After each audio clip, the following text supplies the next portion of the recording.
Hola, hola, bienvenidas y bienvenidos todas y todos quienes se van conectando. Vamos a dar un par de minutitos más para que se conecten las personas faltantes y luego vamos a dar inicio a la clase del día de hoy.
Habiendo gente en espera por ahora, vamos a dar inicio y a la medida que vayan entrando vamos a ir autorizando el ingreso.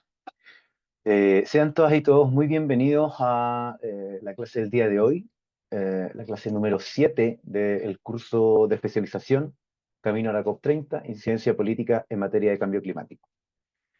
El día de hoy el tema es herramientas de seguimiento de la COP y para el módulo 1 nos acompaña Camila Mercure, que pertenece a FARN, que es la Fundación Ambiente y Recursos Naturales de Argentina. El primer módulo versará sobre el seguimiento de la COP30 en tiempo real, donde los estudiantes podrán aprender las herramientas para poder seguir el desarrollo de la COP30 en tiempo real, comprendiendo los temas, debates y decisiones clave, así como las fuentes de información disponibles, entrega de herramientas digitales y explicaciones simplificadas de los procesos de discusión y logro de acuerdos. Se entregarán formas de monitorear y analizar las negociaciones. Em, bueno, dicho eso, le doy el paso a Camila. Si quieres profundizar en la presentación o los contenidos de tu clase, adelante. Bueno, ¿qué tal? ¿Me escuchan bien? ¿Se escucha bien? Bárbaro. Bueno, en primer lugar, muchas gracias por la invitación y buenas tardes ahí a todos y a todas del otro lado. Bueno, me parece que es un tema extremadamente interesante, así que voy a tratar de contarles un poco qué es lo que hacemos desde FARN puntualmente cuando vamos a las negociaciones y tratamos de seguirlas. Así que acá todas las herramientas que les brinde, digo, seguramente haya más, así que también eso es bueno. Y capaz para empezar y antes de compartir pantalla, me gustaría preguntarles em, si alguno ya ha participado o no de las negociaciones, ya sea de COPs anteriores, también un poco para saber, bueno, qué qué tan necesario es profundizar en algunas cuestiones o no. Pero si hay alguno o alguna que haya participado, por favor, siéntase libre de abrir el micrófono y contarme. Y si no, bueno, ya arranco.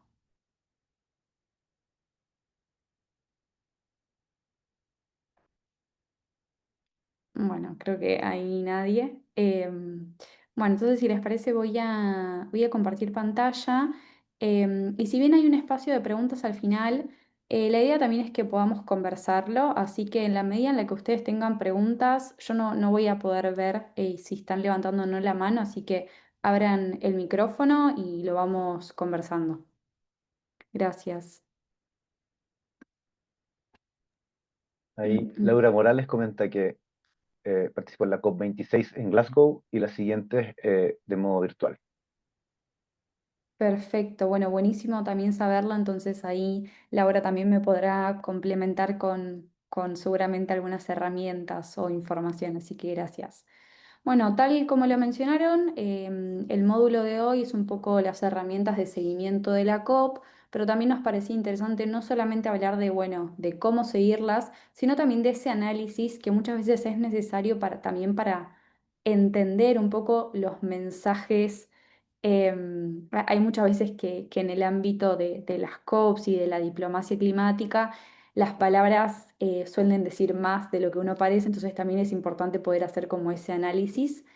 Y acá los que les propongo es básicamente una agenda bastante simple, un poco entender de dónde venimos, teniendo en cuenta que vamos hacia la COP30. Bueno, del 16 al 26 sucedieron las negociaciones técnicas en cambio climático, que ahora un poco les voy a contar también qué fue lo que estuvo pasando, que me parece que eso es información interesante para tener en cuenta. Después algunas herramientas para seguir las COPs y lo que tiene que ver con el análisis de las negociaciones y después un espacio de preguntas, pero como les dije, si tienen preguntas, por favor, abran el micrófono y lo vamos charlando. Bueno, ahí para comenzar, Em, venimos justamente de la SB 62, que básicamente son las negociaciones técnicas que se realizan todos los años en la ciudad de Bonn, en Alemania. En este caso fue del 16 al 26 de junio. Y básicamente en estas reuniones técnicas de mitad de año no se toman decisiones. Lo que se hace en el mejor de los casos es avanzar esas discusiones y avanzar en, digamos, en algún documento, en un texto, para que haya algo de cara a la COP, en este caso la COP30, y no tener que empezar de cero, porque las 2 semanas se pasan muy rápido. Entonces, bueno, la idea es que justamente poder tantear un poco cómo está la situación. em, Previamente. Entonces, para empezar y contarles también un poco, estas SPI se caracterizaron por algunos temas que fueron como prioritarios. Uno es el tema de adaptación, puntualmente la meta global de adaptación, y acá comentarles brevemente que el tema de adaptación tiene, como le llamamos nosotros, muchos ítems de agenda, o sea, hay muchos subtemas que se discuten y se negocian en el marco de la COP. Uno de los más importantes es la meta global de adaptación, que también muchas veces la pueden escuchar como GGA, que son justamente por sus siglas en inglés. Básicamente, el objetivo de esta meta global es poder, entre otras cosas, definir un set, un menú de indicadores, tanto cualitativos como cuantitativos, que sirvan a los distintos países para poder hacer un monitoreo de, bueno, qué tanto estamos avanzando en la adaptación o no. Em, y acá, bueno, una de las principales cuestiones tiene que ver con que también es muy difícil, ¿no? Como poder definir justamente esos indicadores, porque uno de los grandes desafíos que plantea la adaptación es que muchas veces es en términos cualitativos. Pero bueno, ese sí fue un tema de mucha importancia. De hecho, sin ir más lejos, un detalle menor, no tan menor, es que siempre estos eventos tienen, digamos, las plenarias de inicio y las plenarias de cierre. La plenaria de cierre es que siempre está pactada obviamente para el último día. Estaba pactada, si no me equivoco, para las 3 de la tarde y se terminó demorando hasta las 12 de la noche porque no podían ponerse de acuerdo justamente con la meta global de adaptación, que eso ahora en un ratito ya les cuento. Otro de los temas de gran importancia es financiamiento, puntualmente recapitulando que el año pasado en la COP29 en Bakú se tomó la nueva decisión, se estableció la nueva decisión sobre financiamiento climático, que es también la famosa NCQG, que establece los 300.000 millones de dólares anuales de los países desarrollados a los países en desarrollo, pero también hay algo importante de esa decisión y es que establece una hoja de ruta de Bakú a Belén para escalar el financiamiento, ya que esos 300.000 millones, de acuerdo a las demandas de los países en desarrollo, es muy poco. Entonces justamente se creó esta hoja de ruta para ver de qué manera se puede escalar eso a 1,3 billones.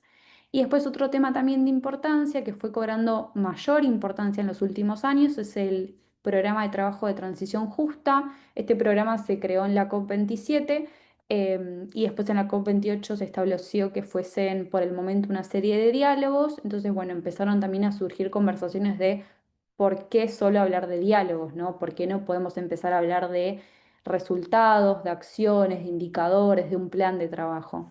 Estos entonces a grandes rasgos fueron los principales temas y básicamente los resultados es, por un lado, en términos de adaptación, el mayor problema está, y esto me parece que también va a ser interesante saberlo, porque esto es como lo último que sucedió y se va a retomar en la COP30, tiene que ver con que hubo grandes discusiones porque los países en desarrollo querían incorporar indicadores de financiamiento, es decir, cuánto se estaba financiando, por ejemplo, medidas de adaptación, etcétera, mientras que los países desarrollados no querían incorporar este tipo de indicadores. Entonces, básicamente las principales discusiones tuvieron que ver con eso. Al final, y esto para que lo sepamos, en la COP30 ese texto, digamos, que salió de las negociaciones técnicas, incluye indicadores de financiamiento, entonces esto es algo positivo, por lo menos por el momento hay que ver qué es lo que sucede. Em, Después, por otro lado, respecto a financiamiento, y acá sí me gustaría hacer como un paréntesis sobre el tema de financiamiento, siempre las demás discusiones y los demás temas pueden que avancen o se bloqueen por temas de financiamiento. Generalmente siempre se incluye este tema porque obviamente que es algo transversal. Em, y frente a esto, la verdad que en términos de justamente este tema, la verdad que dejó como sabor a poco porque solamente las conversaciones se trataron de consultas informales con los países, pero también con otras partes como, por ejemplo, sociedad civil, de, bueno, de cómo ellos pensaban que se podría escalar el financiamiento de esta nueva meta de financiamiento climático, que es la NCQG. Y acá el problema un poco es que seguimos teniendo pendientes hablar y poder establecer temas tan básicos como, por ejemplo, cómo tiene que ser la calidad de ese financiamiento, cómo tiene que ser el acceso, cómo tiene que ser, si tiene que haber submetas, y acá volvemos a temas de adaptación o mitigación, y hay un montón de elementos pendientes que no se abordaron en estas sesiones y que entonces también deja el panorama bastante complicado para la COP30, porque bueno, acá sí es como volver a empezar, y también se corre el riesgo de que solamente se trate de un informe y no de una hoja de ruta real de cómo hacer para aumentar ese financiamiento para poder satisfacer las necesidades y prioridades de los países en desarrollo. Y por último, creo que uno de los pocos temas, y este es de hecho, también si les interesa, es el que yo sigo puntualmente, entonces también si tienen preguntas, ahí les voy a poder brindar mucha más información, pero en términos del programa de trabajo de transición justa, fue uno de los pocos temas que tuvo avances significativos y eso es bueno porque se incorporaron varias de las demandas que tenía la sociedad civil en términos de el texto incorpora cuestiones importantes de derechos humanos, de mecanismos de participación. Nosotros estábamos pidiendo justamente que haya mayor y mejor participación más allá de los países, también de obviamente de otros actores como la sociedad civil, los pueblos indígenas, las comunidades locales, juventudes, etcétera. Entonces esto lo incorpora. También habla justamente de mecanismos de financiamiento, digo, de que se necesita medios de implementación, que cuando hablamos de medios de implementación estamos hablando de financiamiento, de construcción de capacidades y de transferencia tecnológica. Y también incluye una serie de principios que en el texto uno lo puede ver como mensajes claves, y también brinda algunas opciones para su implementación. Que ahí, cuando hablamos de cómo implementar este programa de trabajo, tiene que ver con, bueno, empezar esto, ¿no? A establecer distintas guías, que valga la redundancia, guíen a los países, orienten a los países a cómo hacer la transición en las distintas actividades y sectores de su economía, pero con este componente de justicia socioambiental.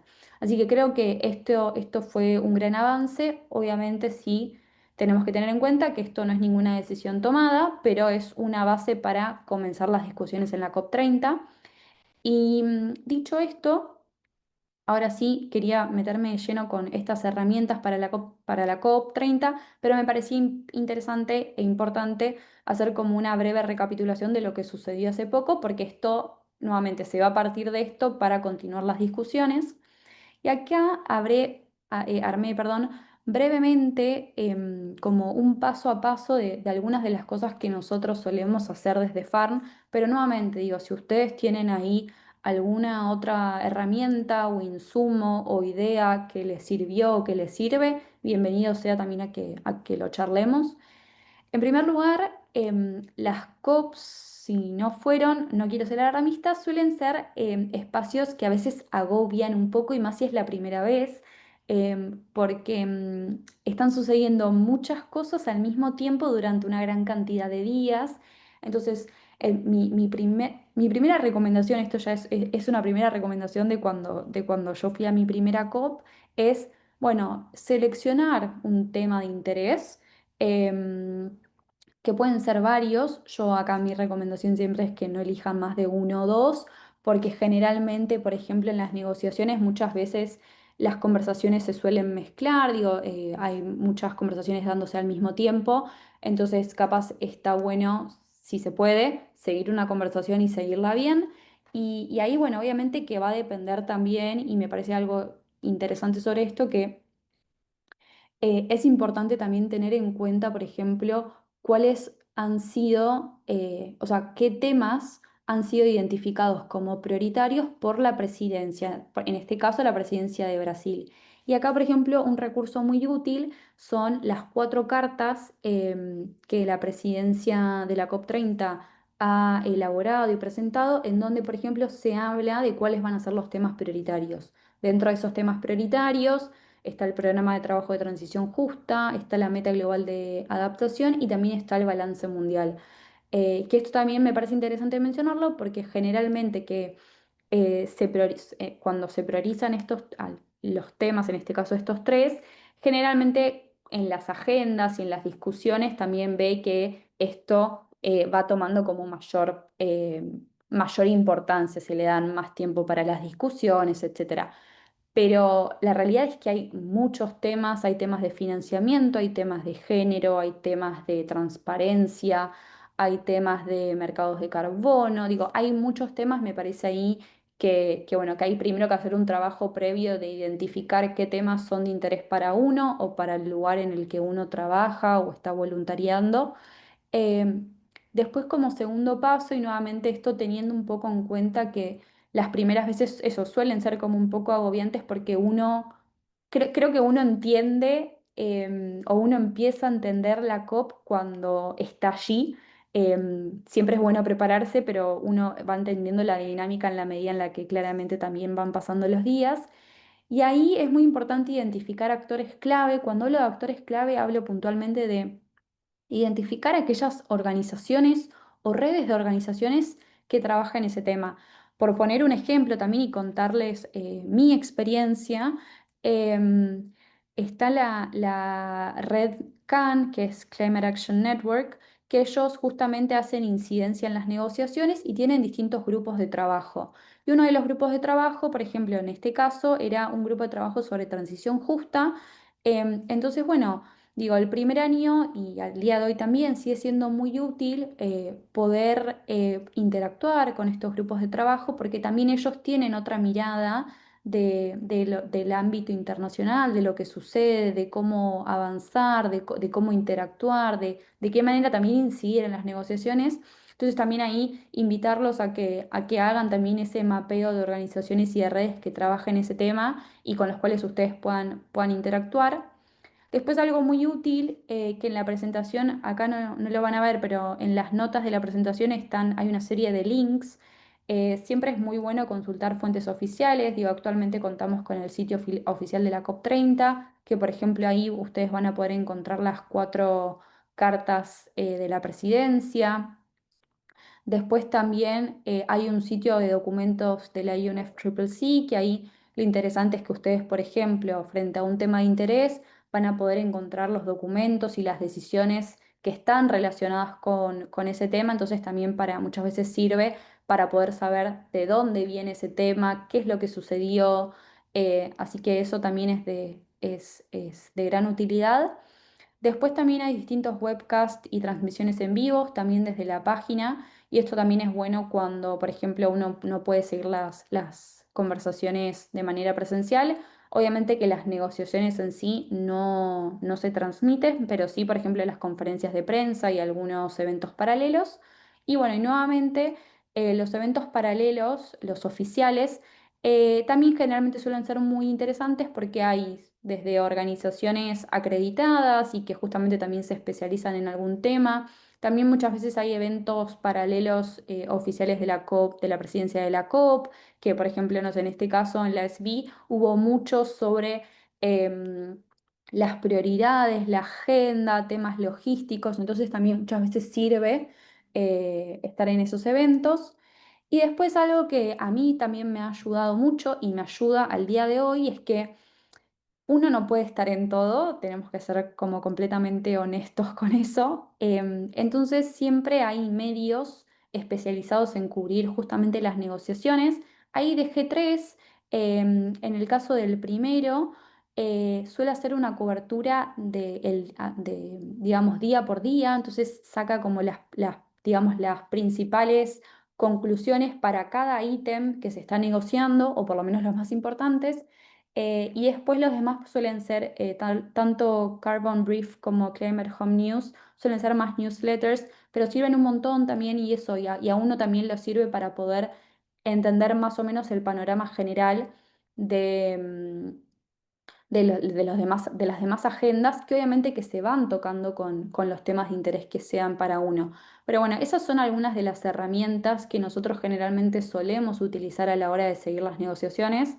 Nuevamente, si hay alguna que se me esté escapando o si conocen de otra, por favor, bienvenidos sean a, a comentarlo y lo charlamos. Y después, algo que también me parece interesante mencionar es que dentro de la convención, una organización se puede acreditar justamente para poder ser observadora, es decir, poder estar en las negociaciones, ver qué es lo que está pasando. Em, Estas agrupaciones de organizaciones no gubernamentales se clasifican a su vez en 9 agrupaciones que, como ven, son, digamos, siglas bastante confusas. Está Bingo, ENGO, pero para que se dé una idea, ENGO corresponde a las organizaciones no gubernamentales ambientales. Después están IPO, corresponde a los pueblos indígenas. Después hay otros que es WGS, corresponde a género. La última corresponde a juventudes. También hay otra que responde al sector privado. Entonces, también lo interesante y lo bueno de esto es que muchas veces en las salas de negociaciones, además de darle la palabra a los países, a las partes, se le da la palabra a estas agrupaciones. Entonces, también es interesante identificar a qué agrupación uno pertenecería. En el caso de FARN, por ejemplo, nosotros pertenecemos a ENGO. Entonces, bueno, muchas veces es bueno también eso, identificar qué personas de ENGO son como las que lideran el proceso y acercarse y hablar, porque bueno, ellos también van a tener más información al respecto y es bueno también esa articulación conjunta. Y después, algo que me parecía interesante también como esto, ¿no? No solamente las herramientas, sino como, bueno, una vez que uno está en esa sala de negociación, escuchando a los países, digo, brindando sus insumos, etcétera, y ya sea que después empiezan a elaborarse los textos que son también luego motivo de negociaciones, perdón. Me parece que hay algo muy interesante de ese análisis que muchas veces tienen que ser como muy al detalle, porque a mí al día de hoy se me siguen perdiendo cosas, porque obviamente que uno siempre está aprendiendo, pero algo también que me parecía que capaz podía estar bueno para esta sesión y que lo charlemos es que por un lado, algo que resulta muy importante es, una vez que hay un texto, es decir, que los cofacilitadores de los distintos temas elaboran los textos a partir de las contribuciones y de los aportes y de lo que ha dicho cada país, es importante leerlos y leerlos con detenimiento, porque bueno, ahí siempre generalmente las diferencias pueden ser muy sutiles y pueden que pasen de largo, pero ahí es importante observar lo que se le dice el lenguaje fuerte versus el débil. Por ejemplo, hay algunas oraciones que pueden empezar como da la bienvenida a, invita a las partes a. Eso se suele asociar con un lenguaje más débil. ¿Por qué? Porque no está relacionado con la imposición, digamos, o con una decisión firme. Distinto es cuando uno lee en el texto, por ejemplo, eh, se decide tal cosa, se pide tal otra, digo, como que eso sí hay una acción de, ok, se está pidiendo a los países que hagan tal o cual cosa. Después también lo que puede suceder es que ustedes en los textos de negociaciones vean corchetes. Los corchetes implican que es importante que tengan en cuenta los corchetes porque esto implica que es un tema o un subtema que puede generar controversias o que genera controversias entre distintos bloques y por eso están corchetes, porque eso se puede sacar, se puede modificar. Y después, algo que es de suma importancia son las omisiones relevantes. Por ejemplo, por darles un ejemplo, hasta la COP28, que fue hace 2 años, no se hablaba, en ninguna decisión se había hecho explícita la mención a los combustibles fósiles. Bueno, que no se haga mención explícita a eso es también algo a tener en cuenta y por algo también se hacen esas omisiones, ¿no? Porque en la medida en la que la palabra explícita no aparezca, eso implica que ese sector o esa actividad o ese actor no, digamos, no está bajo el paraguas de esa decisión. Entonces, bueno, esto es sumamente importante por ponerles un ejemplo. En el programa de trabajo de transición justa se hizo mención explícita a que uno de los sectores que tenía que justamente atravesar un proceso de transición justa es el sector energético. Esto es positivo porque digo, todos sabemos que, que la transición energética debe suceder bajo parámetros de justicia, pero por ejemplo nada se dijo sobre la salida de los renovables o la justicia o cómo debe ser ese proceso de, por ejemplo, la incorporación de energías renovables y todo lo que sucede también con minerales. Que eso, por ejemplo, es uno de los pendientes y una de las demandas que tenemos desde la sociedad civil para la COP30, es decir, tratar de que el texto haga mención explícita a, bueno, la transición. em, Teniendo en cuenta la eliminación de los combustibles fósiles, pero también la incorporación de las energías renovables. Entonces, esto también es importante tener en cuenta, porque todo aquello que no se mencione no necesariamente tiene que ser implementado o llevado a cabo. Después, por otro lado, algo muy interesante, que esto sí se escucha obviamente en las salas de negociaciones, es ver qué dicen los países o los bloques. Digo, también sabemos que los países negocian en bloques. Tenemos el G77 más China, que es de los bloques más grandes. Tenemos regionales, los bloques regionales son, por ejemplo, Grupo Sur, que están Argentina, Uruguay, Brasil, Paraguay y Ecuador. Y después tenemos otro bloque regional como AILAC, que está Chile, Colombia, Panamá. Bueno, ahí me estoy olvidando algunos más. Es interesante saber y ver qué es lo que dicen estos países, también si estos países o estos bloques están digamos, apoyando el texto y tratando de que avance o que lo están bloqueando? ¿Cómo uno se puede dar cuenta que lo están bloqueando cuando, por ejemplo, empiezan a decir en las salas de negociación como, no, bueno, no estoy de acuerdo, yo de esta manera no puedo avanzar o de esta manera no podemos avanzar?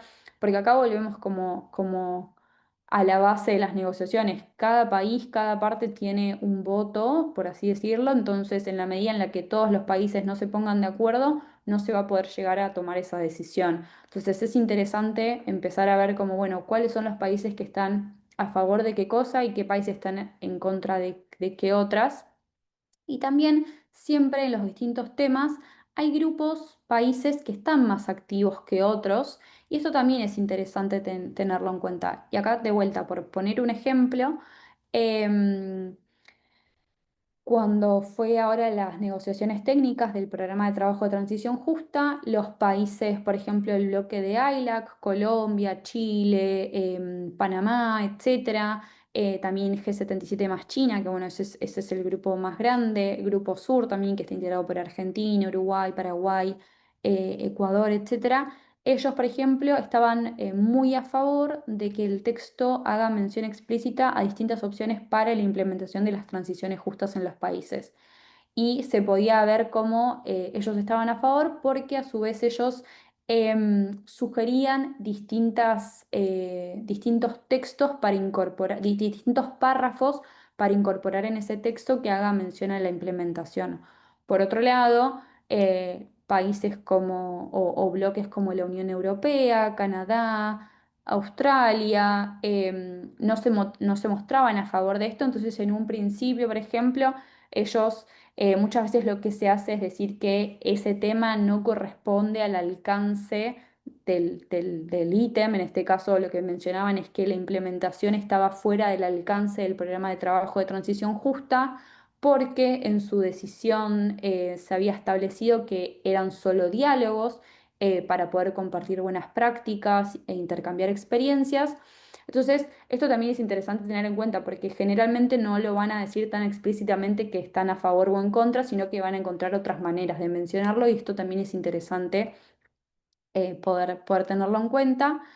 Después, obviamente, detectar avances, estancamientos y retrocesos. ¿Y a qué me refiero con esto? En la medida en las que las negociaciones van avanzando, van surgiendo nuevos textos en las medidas en las que justamente los países van brindando nuevas contribuciones.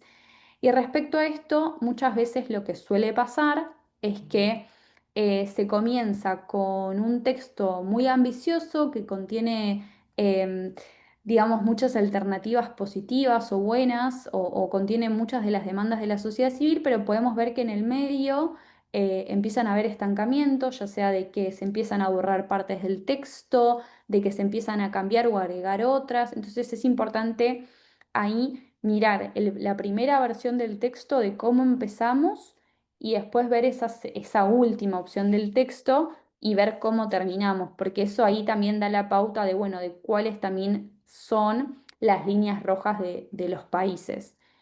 Y por último, es importante también interpretar el contexto político más amplio, ¿no? De, bueno, esto, como cuáles son las prioridades en este caso de Brasil para la COP30, qué es lo que está pasando en Brasil. Eh, También me parece importante que en el ámbito de las negociaciones tener en cuenta esto, ¿no? Digo que hoy en día, por ejemplo, Brasil está mencionando que su prioridad es la transición justa, es la adaptación, es el balance mundial, pero bueno, a nivel territorial lo que está sucediendo también es que se están tratando de vender distintos bloques de exploración en el Amazonas. Para combustibles fósiles, entonces también es importante tener como, bueno, tener en cuenta qué es lo que está pasando a nivel eh, más geopolítico. Y a la derecha también me parecía interesante mostrarles, y esto es algo de las negociaciones de ahora, que uno también puede hacer esos análisis también viendo reacciones de otras organizaciones y de redes. Obviamente que en este punto hay que ser cuidadoso porque no es que uno tiene que estar, digamos, acompañando y afirmando todo lo que dicen los demás, pero bueno. En el caso, por ejemplo, de CAN, de Climate Action Network, ellos todos los años, desde el inicio, sacan un eco, que básicamente un eco no sé si la palabra es una revista, pero es medio como newsletter, vamos a llamarle, que salen todos los días con las novedades, digamos, de las negociaciones, pero también haciendo como una crítica a, bueno, qué es lo que está bien, qué es lo que está mal, qué es lo que se necesita. Entonces, eso a veces también ayuda a entender un poco más cuál es el detrás de escena de esas conversaciones que uno ve en esos espacios y que son muy diplomáticamente correctas. Y este, bueno, justamente había sido uno sobre el programa de trabajo de transición justa, que bueno, también esto, como haciendo un análisis del mismo.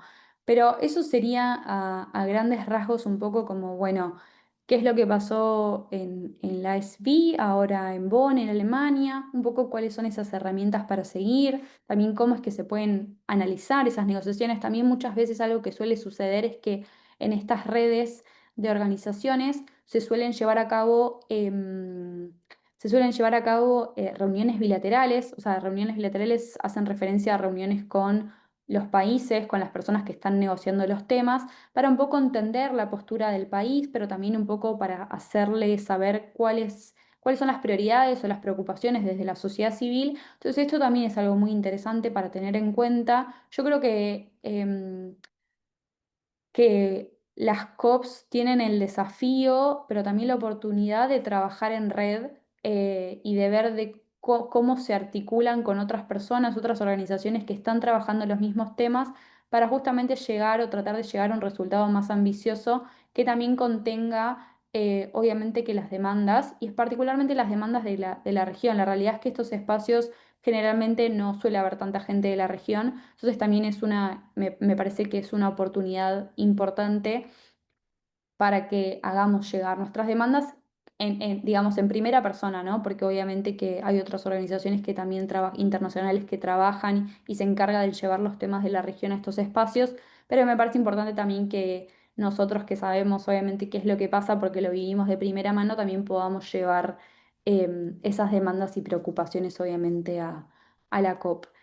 Y bueno, ya quería dejar por acá porque quería dejar más o menos 20 minutos de preguntas o de conversación. Así que si les parece, dejo de compartir. Ahí estamos.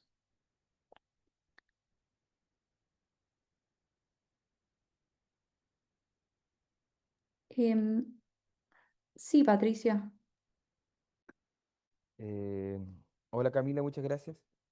Eh, Oye, te quería hacer una consulta. Lo que pasa es que nosotros como organización somos de ICEN, hemos participado en algunas COP, una COP, la última en realidad. Em, y ahora tenemos el estatus de organización observadora provisional, porque en las COP es cuando se... Pero me han preguntado, porque claro, está la zona azul, la zona verde, si el estatus de organización observadora te da una posibilidad de participar en las negociaciones en particular, porque entiendo que independiente de la zona verde y la zona azul, algunas son más generales, otras para organizaciones, hay algún espacio donde no se puede entrar. Entonces, si pudieras avanzar un poquito en esas distinciones. Sí, obvio, Patricia, gracias. Sí, o sea, cuando una organización tiene el estatus de observadora, puede ingresar a las negociaciones. De hecho, nosotros, FARN, tenemos el estatus de organización observadora y nosotros entramos a las salas de negociación a ver qué es lo que sucede. Entonces, con eso, la verdad que no habría problema, al contrario, está buenísimo y obviamente también pueden participar de las otras zonas. Em, me parece ahí que cuando una organización puede tener el estatus de observadora, está muy bueno porque le permite poder ingresar a muchas salas que generalmente otros estatus como el de prensa muchas veces no los dejan entrar a las salas de negociaciones, sí en los eventos o en las conferencias de prensa. Entonces, el estatus de observador, digo, te genera que puedas tener una amplia, digamos, oportunidad para poder seguir las negociaciones de primera mano. Así que, bueno, bienvenida sea que tienen, aunque sea el estatus de observadores provisionales. Muchas gracias. ¿Hay alguna otra pregunta o comentario?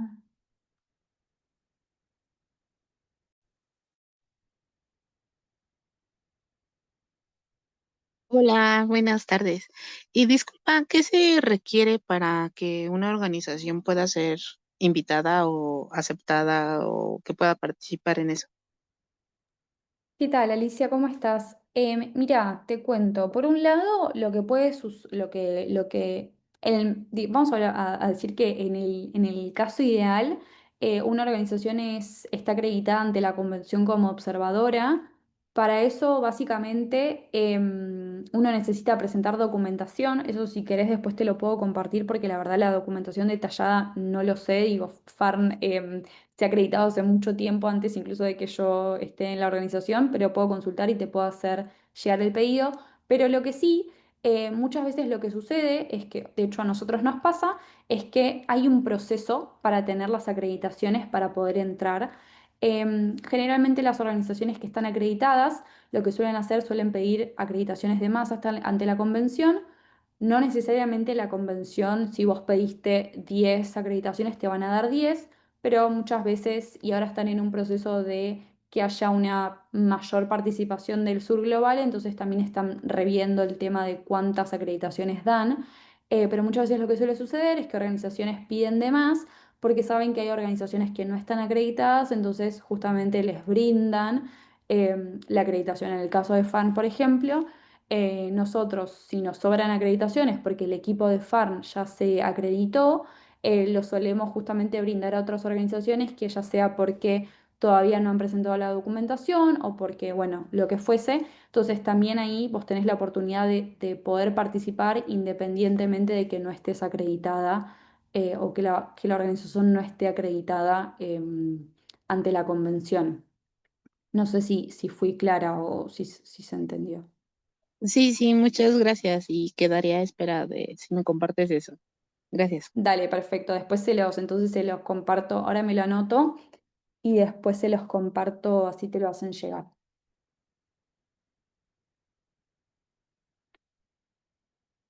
Patricio, no sé si Sí, te no, quedó de antes. Ah, quería aportar igual en eso. Lo que pasa es que el año sí, pasado obvio. nosotros no estábamos acreditados eh, como observadores.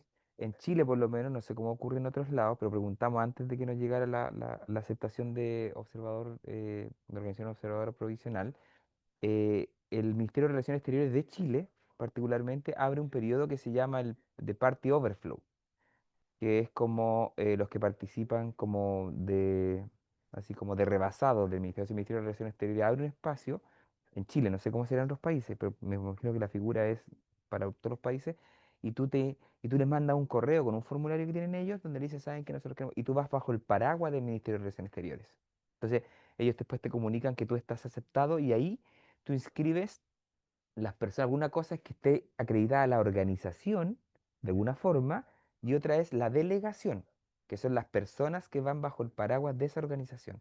Entonces, en el caso nuestro, nosotros postulamos al Party Overflow, nos aceptaron y nos dijeron inscriban su delegación, quiénes van, tales personas. Y después, cuando te autorizan, tú te inscribes en el contexto esa es la figura que ponen los estados, pero vas bajo el paraguas del gobierno de turno, que si cambia el signo, puede ser que no lo abran y ahí quedaste. Argentina creo que le pasó el año Eso pasado, iba a parece, ¿no? comentar. O Sí. este año, no sé, que los dejaron a toda la ONG afuera porque cambió el signo, que no cree en el cambio climático y todo, y los dejaron abajo, entonces mejor estar acreditado. Y lo que sí, y ahí termino esto, que cuando no tienes ese quieres ser observador, se demora como 2 años. O sea, igual te dicen, cuando tú te quieres inscribir en ese contexto, te dicen, mire, este proceso es lento y nosotros nos hicimos la postulación para organización observadora el año pasado, o sea, hace como un año y algo. Y dicen, esto puede demorar 2 años, sé que es posible que en la COP que viene usted no tenga esa figura. Entonces, eso es lo que hay que entender. No es tan complejo, pero tenéis que demostrar que eres personalidad jurídica, tu objetivo, que estás metida en el tema, que en la página online que ahí te lo va a mandar Camila, el procedimiento institucional. Eso quería aportar. Sí, Patricio, eso que mencionabas, existe otra posibilidad que yo no la mencioné porque, bueno, justamente Argentina el año pasado, que ahora lo comento brevemente, existe otra posibilidad de acreditarse como, no sería como organización observadora, sino como Party Overflow, que básicamente eso lo que implica es que serías como, o sea, la acreditación lo que te dice es que sos parte, digamos, del gobierno, vamos a llamarle, del equipo del gobierno.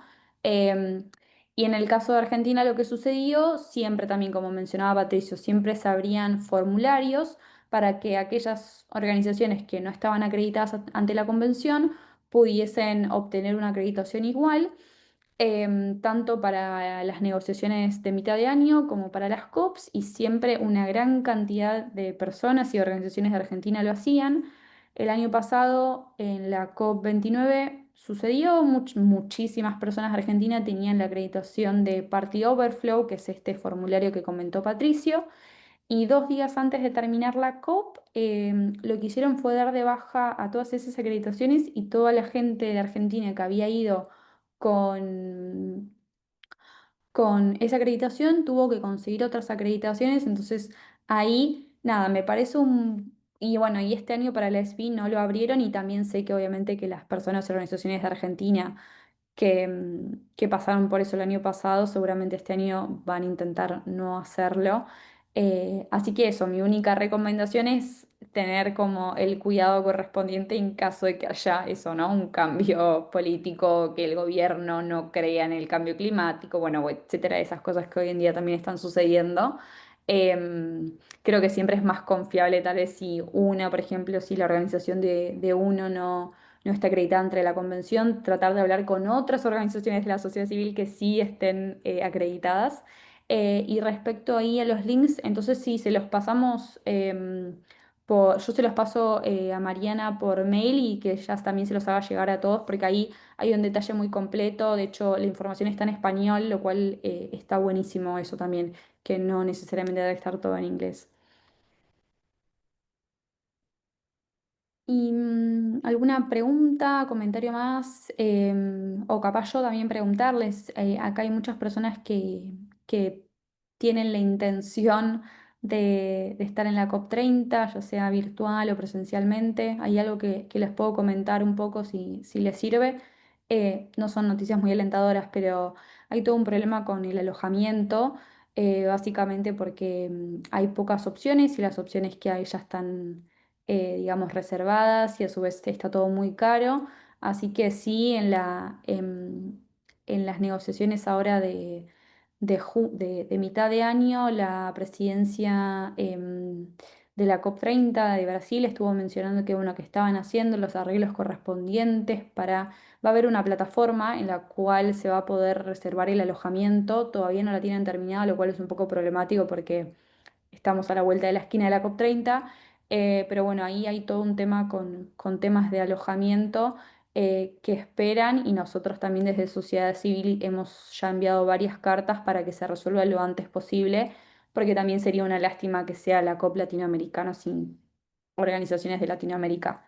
Pero bueno, también eso, aprovecharles si alguien ya tiene planes de ir o no, si lo están evaluando, si hay algún tema en particular que les llame la atención y que estén siguiendo, que les gustaría seguir. Perdón, ¿dijiste que se puede participar en línea? Sí,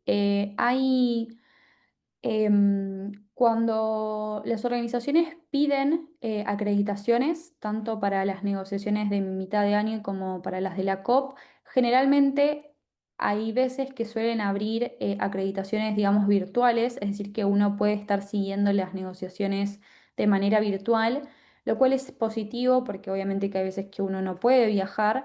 Pero bueno, también ahí sí me parece importante hacer como la salvedad que no siempre em, esos medios para poder seguir las negociaciones funcionan lo suficientemente bien, ¿no? O sea, hay veces que o se traban o no están. Entonces ahí también es importante saberlo, que en el mejor de los casos funcionan bien, pero en otros capaz no tanto.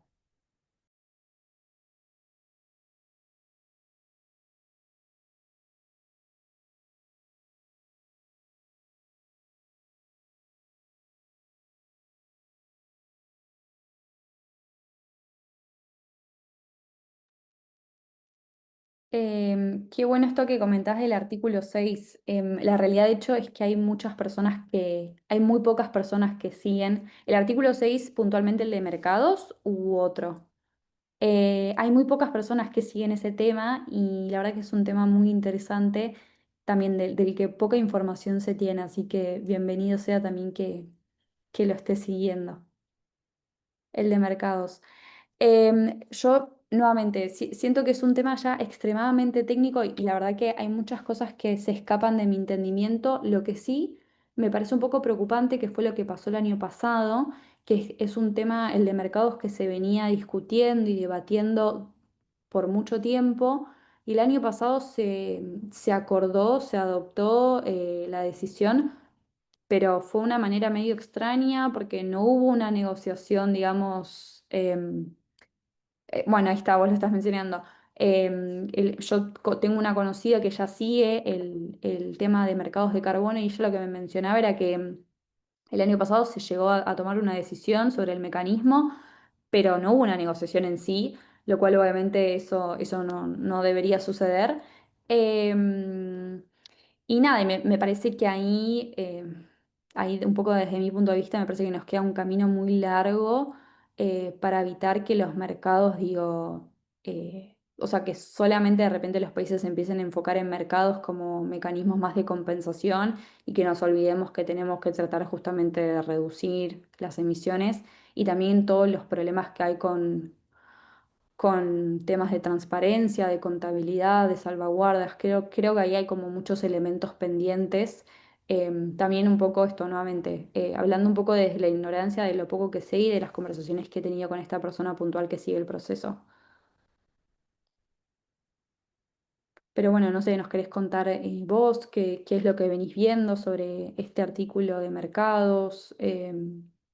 Si tenés algún tipo de expectativas para la COP30, si estás esperando algo puntual.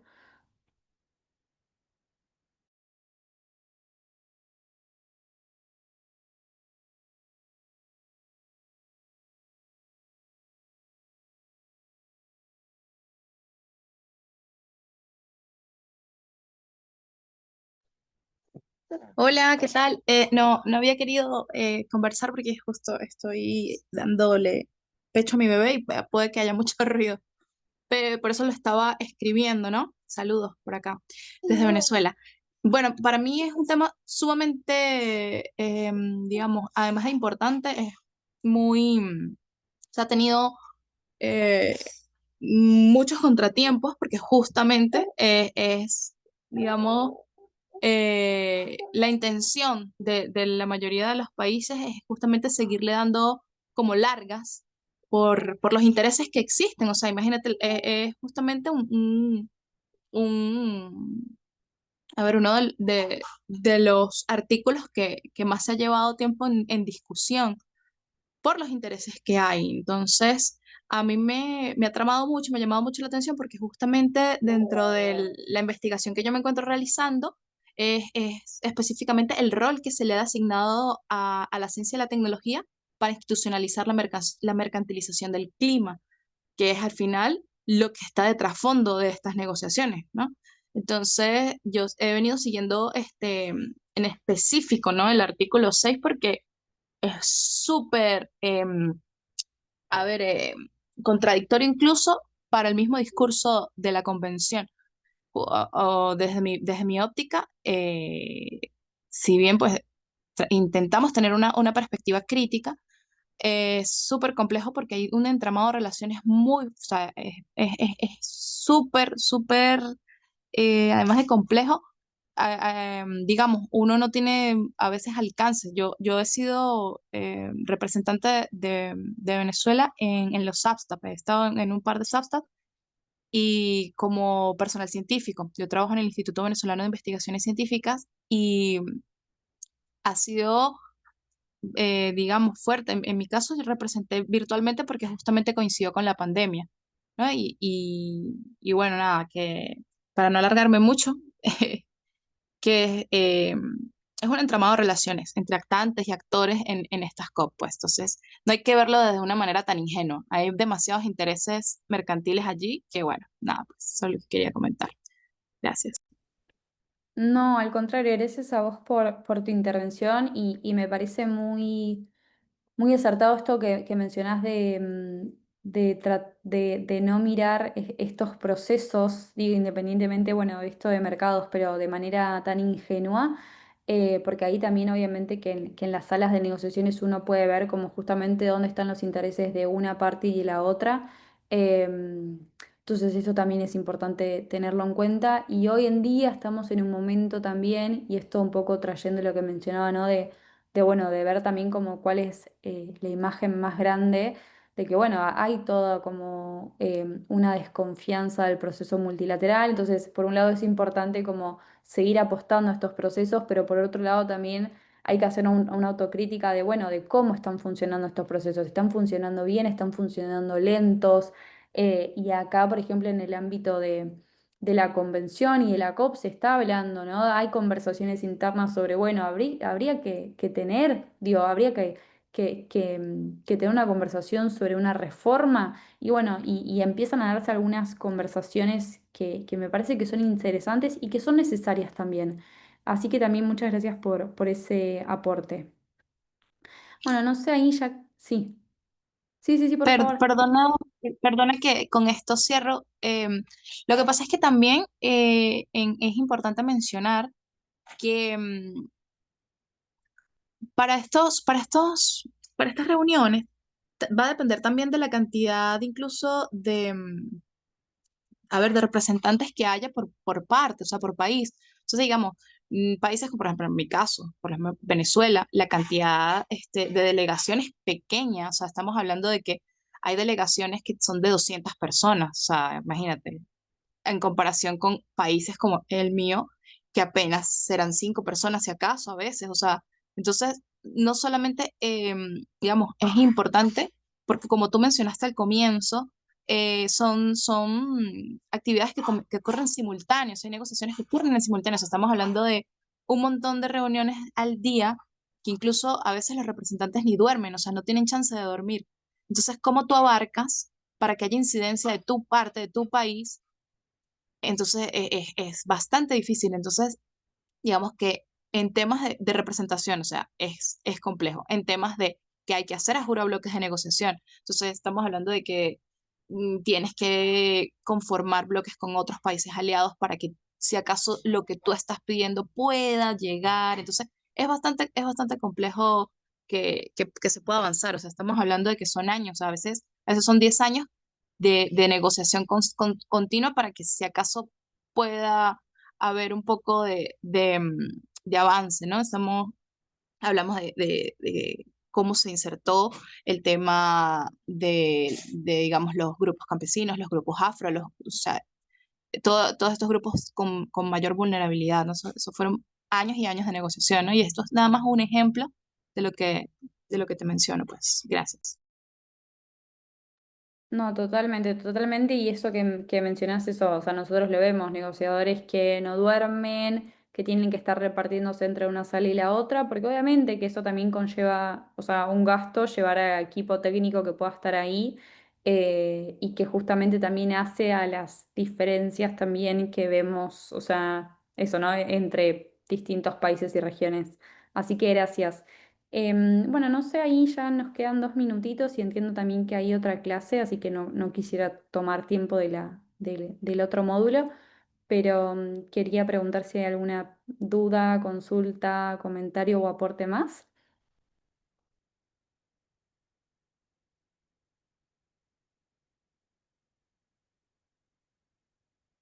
Bueno, y en caso de que no, eso, agradecerles por estar del otro lado y por todos los aportes súper valiosos que hicieron. Y espero que si llegan a ir a la COP30, espero que nos podamos ver allá. Si es que yo también voy, ¿no? Porque bueno, hay que ver eso también.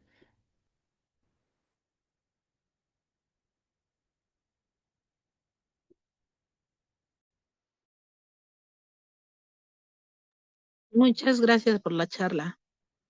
Sí, muchas gracias Camila por la presentación, por tu clase. Ahora, bueno, todavía nos queda un minutito, así que pueden aprovechar quizá de ir al baño o servirse un café mientras esperamos. Bueno, ya se conectó el siguiente profesor, Marco Billy. Em, no sé si estás por ahí, Marco.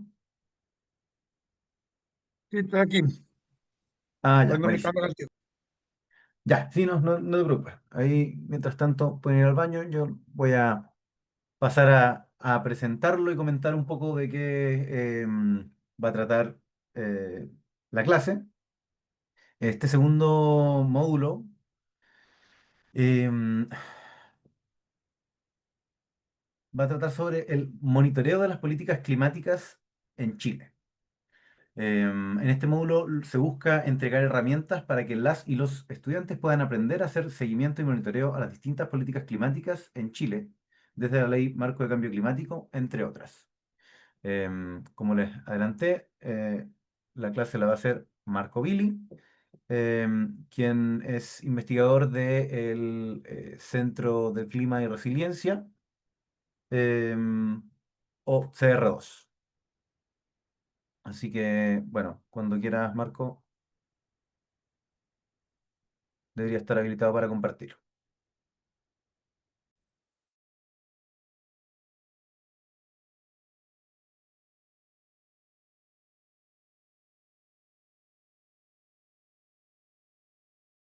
No me dice si se ve bien. Sí, súper. Sí. Sí, perfecto. ¿Quieren que espere un minutito ya que algunos quizás habían ido al baño o qué hacemos? Eh, Esperemos un minutito, un Un par de minuto. minutitos y partimos cuando quiera. Tiene Voy a ahí buscar agua entonces. hasta las 8:30. Voy a buscar agua y partir. Así alcanzan a volver. Perfecto.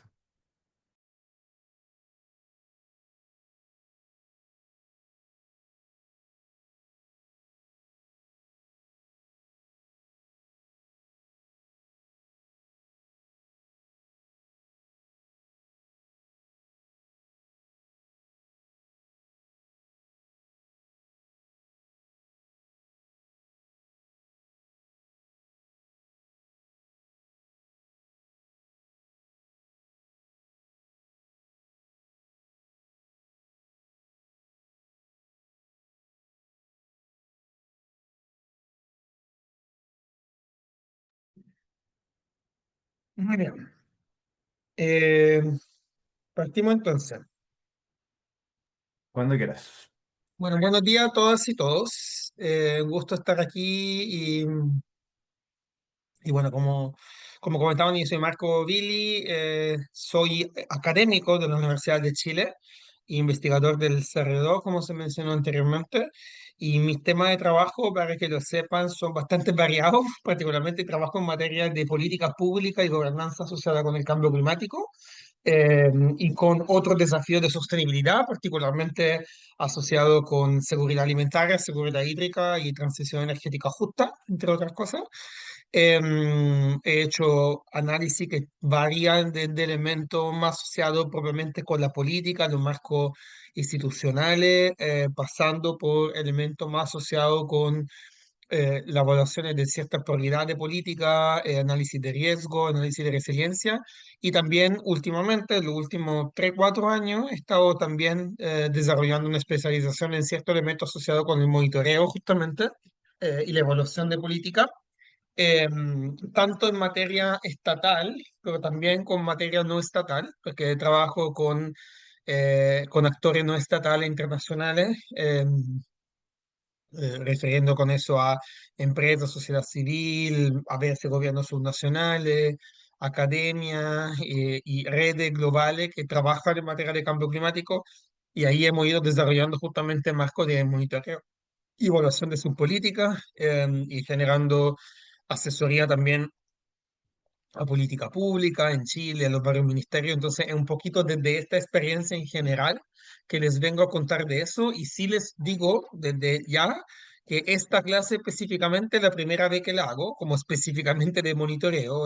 Había tocado el tema varias veces en marcos de clase más amplia, que tocaban otro elemento, pero aquí traté como poner en conjunto una serie de información como bien general para poder entender el tema del monitoreo de la política climática, cómo lo vamos a abordar, qué significa, qué implica para nosotros, qué implica particularmente para Chile, tratando de darle un conjunto de contexto y antecedentes que les puedan servir en vista y en camino a la COP30 y todo lo que eso implicará. Em, Específicamente, aquí, más o menos la agenda de trabajo, lo que quiero que veamos hoy día, partirá de una cosa un poquito más conceptual para hablar de qué significa monitoreo, que es obvio, pero no es tan obvio. Como veremos, hay como muchos conceptos, puede que algunas de esas cosas, algunos de ustedes ya las conozcan, pero vamos a tratar de ver qué significa monitoreo en el marco del contexto de la acción climática, específicamente lo que dicen un poquito las normativas internacionales también en estas materias y nacionales. Después vamos a pasar a ver cuáles son los marcos normativos respecto al monitoreo y verificación en la política de la internacionales primero y después las nacionales. Obviamente no tiene ningún sentido hablar el marco nacional si no tenemos alguna síntesis, digamos, de lo que está en la esfera internacional, para después hablar un poco de en qué estamos hoy día y cuáles son ciertos tipos de plataformas de acceso a la información que están disponible en el país y que pueden utilizar para ir identificando información relevante para poder hacer este trabajo de monitoreo. Y vamos a terminar con algunas reflexiones finales. En cualquier momento me pueden parar si tienen como preguntas puntuales, aunque yo lo que sugiero para poder aprovechar lo mejor posible el tiempo es que vayan haciendo, ya sea van anotándose las preguntas o quizá las vayan haciendo en vía chat el momento en que les surjan, porque siempre uno llega al final y se lo olvidaron, ¿no? Entonces, el momento en que les surja cualquier pregunta, yo sugiero que la pongan en el chat y yo, así cuando después nos paramos, tenemos un conjunto de abanico iniciales de preguntas que abordar que le hayan surgido y después podemos tomar otra y hacer una ronda de conversación que espero que podamos tener que va a ser interesante. Así que eso, y con eso partimos. Bueno, primero que todo, ¿qué significa monitoreo? Em, el monitoreo como palabra en general significa la definición oficial, digamos, en materia climática, el seguimiento sistemático y evaluación de la implementación y el impacto de la política diseñada para abordar el cambio climático.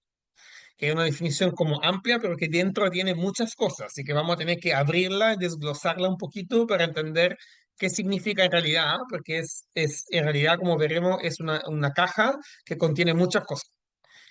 Cuando hablamos de monitoreo, en primer lugar hablamos de todo lo que tiene que ver con seguir el proceso de implementaciones de ciertos compromisos, como pueden ser planes, estrategia, política, acciones, proyectos financiados y eventualmente premiar o sancionar el cumplimiento que se logra. En segundo lugar, es evaluar el estado de avance de cierta línea de trabajo o cierto conjunto de acciones o cierto país o cierta región o cierta esfera de trabajo y eventuales brechas respecto de lo que se espera. También significa identificar lo que funciona y lo que necesita mejorar. Significa levantar buenas prácticas o lecciones aprendidas que puedan servir para otros. Y significa también definir, como tomar insumos que ayuden a definir prioridades para nuevas decisiones y financiamiento. Entonces, el monitoreo tiene muchas funciones. Y les comento eso porque a veces uno piensa monitoreo solo para el primer de estos elementos, el dar seguimiento, pero realmente tiene todos estos otros elementos también. Y también, como dice la definición, el monitoreo tiene un componente de seguir de manera sistemática, de seguimiento, y tiene un componente de evaluación, y tiene un componente asociado con la implementación y uno asociado con el impacto, que son todos componentes distintos que ahora a continuación vamos a tener que distinguir para entender mejor de qué se trata, porque en realidad en el marco internacional estos diferentes elementos a veces toman nombres distintos. En la esfera de cambio climático, en efecto, normalmente no se habla de monitoreo a secas, sino se habla de monitoreo, reporte y verificación, o MRV, ¿ya? ¿Cómo se llama? MRV. Estos son diferentes etapas o diferentes elementos del proceso completo de monitoreo que tiene que ver con cosas distintas. El monitoreo es todo lo que se hace de manera sistemática y continua cuando yo recopilo el proceso, todos los datos alrededor de cierto elemento que lo voy a monitorear. El reporte es el momento en que yo evalúo, normalmente de manera periódica, no continua, el conjunto de resultados del proceso de monitoreo. Entonces, si yo hago monitoreo todo el tiempo, todos los días, todos los meses, todas las semanas, de vez en cuando yo me paro y evalúo qué me dice ese monitoreo. Por ejemplo, hay una tendencia que dice que hemos crecido, hemos estado logrando la meta, tenemos ciertas brechas, qué funciona, qué no funciona. Y después hay una etapa de verificación que tiene que ver con la evaluación periódica de los resultados de los varios procesos de monitoreo y reporte para ver si se están cumpliendo o no las metas y los compromisos. Podríamos decir que son distintos estos procesos porque apuntan a cosas distintas y a actores distintos. En el caso del monitoreo, el organismo que reporta o las partes monitorean los datos todo el tiempo, de manera constante, y el proceso de tener datos. El reporte es un informe que me diga el estado de avance y que, sí, y que el organismo que reporta le informa al organismo que evalúa. Y la verificación lo hace un tercero, el organismo que evalúa, sobre la información reportada por quien reporta. ¿Ya? Por lo tanto, tienen funciones y complementos distintos. En el marco del trabajo del cambio climático, todo esto se nace en la idea de monitoreo, reporte y verificación, particularmente a partir del 2007 con el Plan de Acción de Bali, y nace en el ámbito de la mitigación. En adaptación, usualmente se usa otra terminología, que vamos a ver en un momento, que tiene que ver con monitoreo y evaluación, que es similar, pero como veremos, no es exactamente lo mismo. Cuando yo hablo de MRV en el ámbito climático, normalmente me refiero a mitigación y me refiero al menos a tres cosas. Por un lado, al monitoreo del problema, o sea, de las emisiones, incluyendo la emisión a nivel nacional, a nivel de específica industria, de específica organización, de específico sector, etcétera. Mitigación, o sea, las soluciones, por ejemplo, la mitigación y los cambios en las emisiones, la política o los impactos de la política en materia de desarrollo sostenible, el progreso que se hace en implementar acciones, etcétera.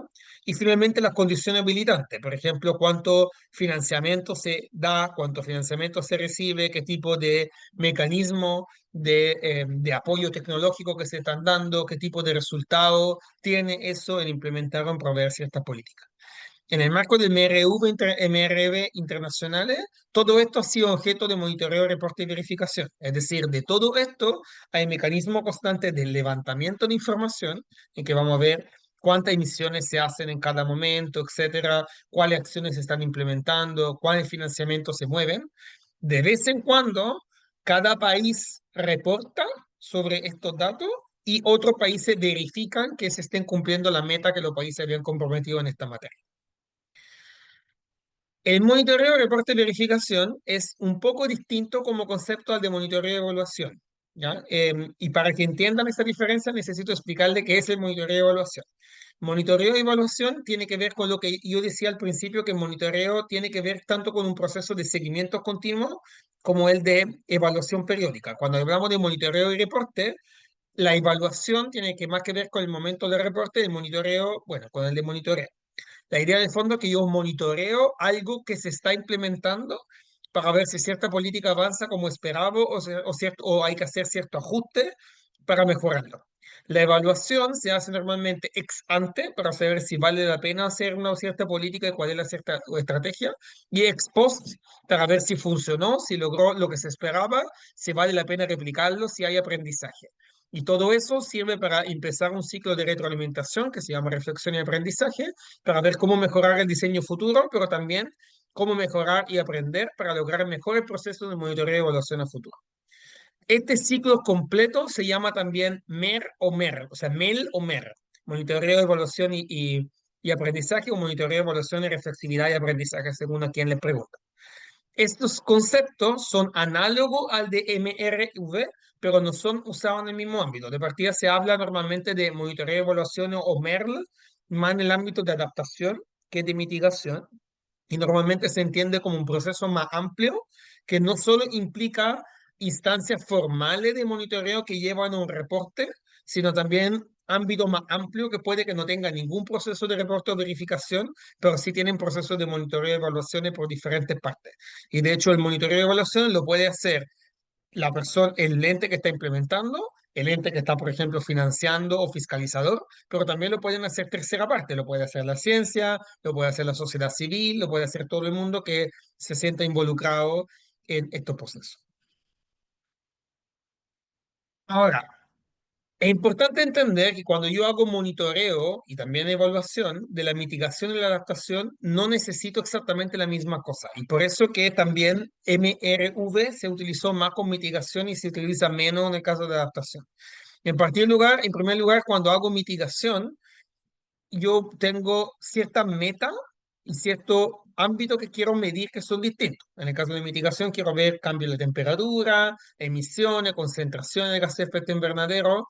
y muchas veces con un foco en condiciones físicas. En el caso de adaptación, normalmente quiero ver impactos que estoy logrando evitar, reducción en vulnerabilidad y aumento de resiliencia, que son una combinación de condiciones físicas, pero también socioeconómicas. Por lo tanto, en adaptación lo que yo necesito ir a monitorear y evaluar es más amplio. Pero además de ser más amplio, muchas veces más difuso. En el caso de la mitigación, hoy día tenemos escala objetiva bastante clara. Estamos midiendo toneladas de carbón, de dióxido de carbono emitido o absorbido, estamos midiendo cambio en temperatura, pero hoy día todavía no tenemos clara escala o indicadores objetivos y universales de vulnerabilidad y resiliencia que podamos medir. Hay intentos de hacerlo. Hoy día hay un proceso en curso, vamos a hablarlo más adelante, de definiciones de esos indicadores para adaptaciones, pero todavía no está hecho y no está logrado y el consenso ha sido muy difícil lograrlo. Y parcialmente porque en el caso de la adaptación, a diferencia de la mitigación, el contexto suele ser muy importante. La adaptación suele, tanto la vulnerabilidad como la resiliencia, como también el impacto, muchas veces dependen del contexto en que se miden. Por lo tanto, es difícil tener una métrica que sea universal para todo. Mientras la mitigación, ya que los gases, una vez que se emiten, van en la atmósfera y van en todas partes, no importa mucho dónde se emitió. Lo que importa es si logró reducir los gases y eso va a beneficiarnos a todos. Y eso lleva también al nivel de importancia que tiene, por ejemplo, el componente de verificación, ya que la atmósfera y el dióxido de carbono en la atmósfera es lo que se conoce como un bien común global.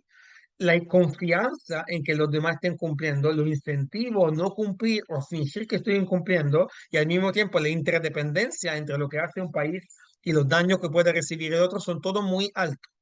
Por lo tanto, es fundamental que podamos verificar que cada uno cumpla realmente lo que comprometió para tener esa confianza, para evitar ese incentivo y para que yo no me vea afectado por la decisión de otro. En el caso de adaptación es bastante distinto, porque en adaptación, cuando yo me adapto, el primer beneficiado soy yo mismo. Por lo tanto, no tengo mucho incentivo en decir que me adapté y después no me adapté. Es como todo al revés. En segundo lugar, la adaptación tiene menos interdependencia entre un país y el otro, tiene a veces, pero digamos que si yo me adapto, no necesariamente eso te beneficia a ti, y por lo tanto, por todas estas razones, en la adaptación es menos claro que se requiera realmente una verificación. Asimismo, normalmente los marcos de adaptación, los marcos de métrica que se han ido desarrollando de monitoreo y evaluación de la adaptación, incluyen el monitoreo, muchas veces incluyen cierta forma de reporte, pero normalmente no incluyen procesos de verificación, a diferencia del caso de la mitigación que sí lo incluye. La adaptación, además, en general es un proceso de política que ha partido más tarde. Por lo tanto, cuando hablamos de adaptación, en general, hasta hace no mucho tiempo no había ni claro indicadores, ni claro compromiso muy bien definido. Sin embargo, esto va cambiando a partir del año 2023, particularmente cuando se aprueba lo que se le conoce como el Global Framework for Climate Resilience, o también conocido como Framework de Global Good and Adaptation, que es un marco global que sirve para definir cómo se van a orientar las metas globales de adaptación y los esfuerzos de los países, van a ser los objetivos que éstas van a perseguir, cómo se van a organizar y también se echa la base para definir marcos comunes de monitoreo, evaluaciones y métricas comunes de reporte, que por si acaso todavía no existen, porque hay un marco de trabajo de 2 años que se supone que se va a concluir en la COP de este año, en la COP 30, para definir esas métricas comunes de adaptación. Yo, habiendo estado en esas negociaciones, tomaría algo con las pinzas que vamos a lograr tener métricas comunes muy desarrolladas, pero al menos va a haber un primer marco de trabajo y al menos a partir ya del 2023 se reconoció que el monitoreo, reporte, verificación, o mejor dicho, el monitoreo de evaluación en este caso, es un elemento clave del ciclo de política pública de adaptación. Y por ende, que el hacer monitoreo y evaluación es fundamental para la adaptación, para ver cómo estamos avanzando en diseñar mecanismos de evaluación de la vulnerabilidad, diseñar política, diseñar planes, implementar esos planes, pero también la existencia de mecanismos de monitoreo, reporte, verificación o de monitoreo y evaluación es en sí mismo uno de los elementos que vamos a medir, ¿ya? Sino que en la política pública los países van a tener que reportar que tienen avance, que tienen política, que están avanzando, pero también van a tener que reportar la manera en que reportan. la manera en que levantan los datos, y eso también va a ser relevante porque se reconoce que el hecho de tener mecanismos de monitoreo y evaluación a nivel nacional es fundamental, no solo para poder reportar a nivel internacional, sino también para que el país mismo sea capaz de generar este ciclo positivo de política pública en que a cada iteración aprende y mejora lo que hace. Ahora, no sé si alguien tiene alguna duda hasta aquí, antes que siga.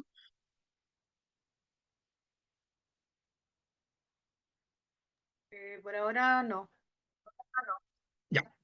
Entonces, en el marco de esto, entonces hemos visto cómo el monitoreo de reporte y verificación existe y el monitoreo de evaluación existen, son dos marcos un poco distintos, ambos están asentados en los tratados y las normativas globales.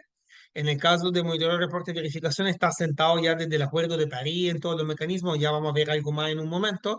El monitoreo de evaluación entra en adaptación específicamente a partir del GGA Framework aprobado en 2023. Pero también otro gran proceso muy importante que cita ambos, tanto mitigación como adaptación, es lo que se conoce como el Global Stocktake. ¿Ya? El Global Stocktake es un mecanismo específico de monitoreo y seguimiento del progreso definido en el Acuerdo de París. En el Acuerdo de París en 2015 se define un gran proceso que se llama Global Stocktake, que tiene que hacerse cada 5 años. Por supuesto, como muchas veces pasa, se atrasan y el primero se hace justamente en 2023. Por lo tanto, en 2023 hubieron los primeros resultados del primer Global Stocktake, que debería haber sido en 2020, pero se atrasó de 3 años.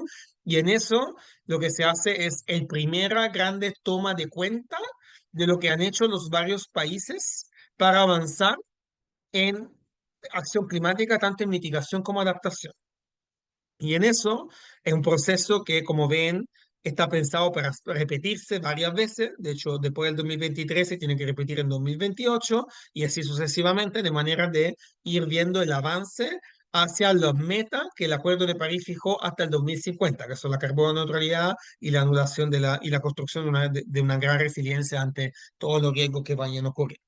La idea de fondo es que el Global Stocktake que sirve a acelerar lo que se llama como el Ambition Loop, que es lo que ven en la figura de arriba a la derecha, que es la idea de la capacidad de la política de tener un ciclo de constante retroalimentación y mejora, donde el Global Stocktake da cuenta de lo que se avanzó, de la brecha, de lo que funciona, de lo que no funciona, del aprendizaje, de lo que necesitamos hacer, y con eso aumenta la ambición, pero también aumenta la capacidad de implementación, aumenta el aprendizaje y permite acelerar cada vez más la acción climática. ¿Ya? Esa es la idea de fondo. Entonces, para eso, el Acuerdo de París situó este sistema de constante reporte, donde después del reporte del 2023, 2 años después, en 2025, deben comunicarse la nueva contribución nacional determinada, NDC, que se deben basar obligatoriamente en los resultados del anterior Stocktake. Y después en el 2028 hay nuevo Stocktake y en el 2030 se van a generar la nueva NDC y así sucesivamente. Entonces la idea es que el proceso de reporte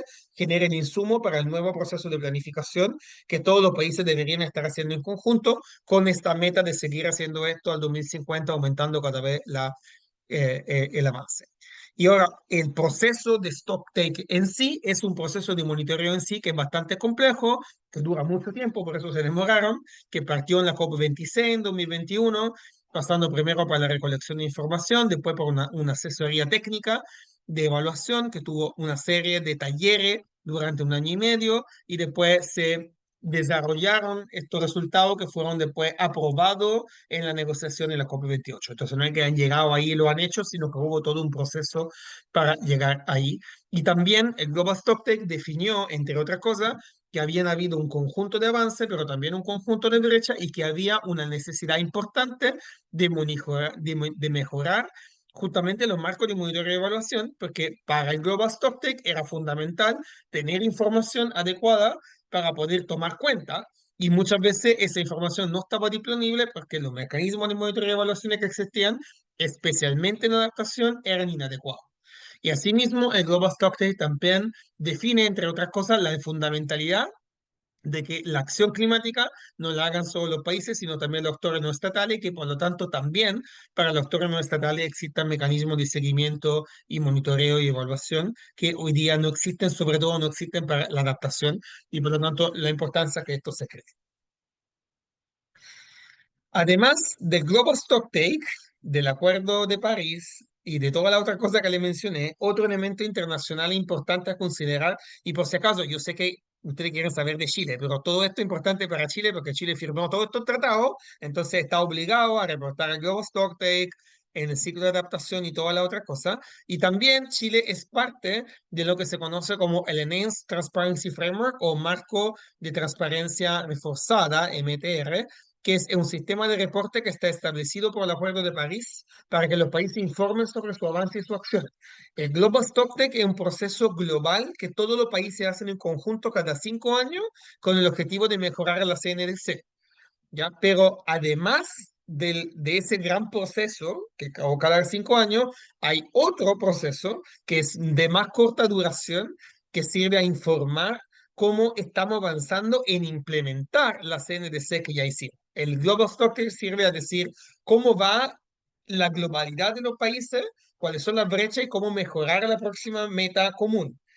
Pero el otro elemento es cómo estamos cumpliendo nuestra meta común. Y eso lo hace el marco de transparencia reforzado. Lo que hace el marco de transparencia reforzado es que tiene un conjunto de mecanismos de reporte que busquen que cada país informe a la convención sobre la situación nacional, la acción tomada, el apoyo recibido, etcétera. Una revisión técnica de expertos que revisan la consistencia y calidad de la información, la identificación de brecha y avance, y consideraciones multilaterales en que se busca a los países poner de acuerdo sobre cómo pueden tener apoyo para colmar la brecha o pueden reforzar los cumplimientos, pueden reforzar la implementación de los acuerdos tomados en la NDC. Particularmente en materia de reporte, eh, hay que considerar que no todo esto es obligatorio para todos los países.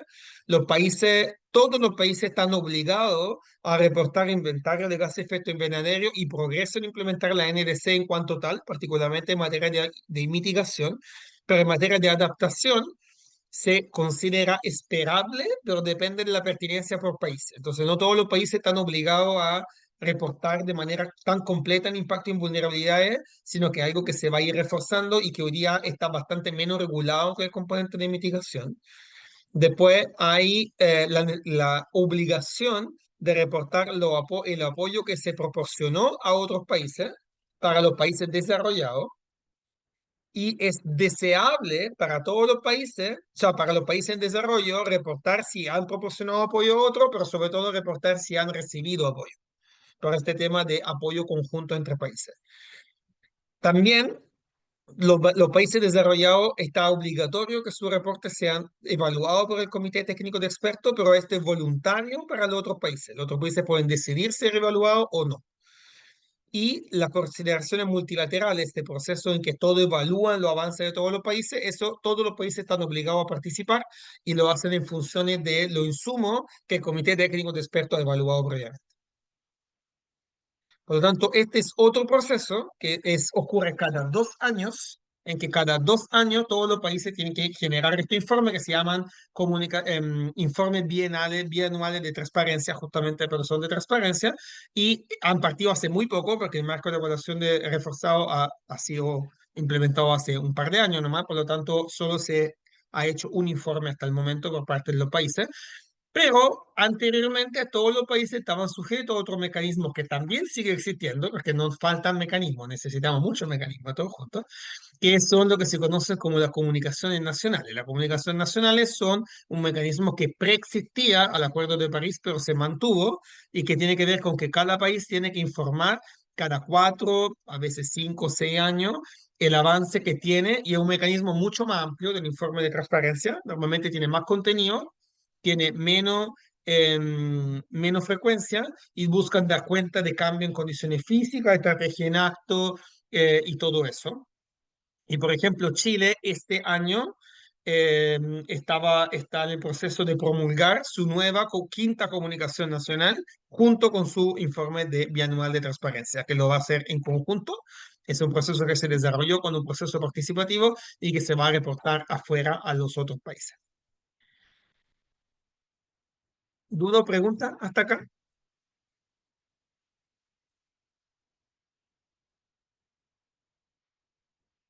No veo por ahora. Ya, eso en relación con el contexto internacional.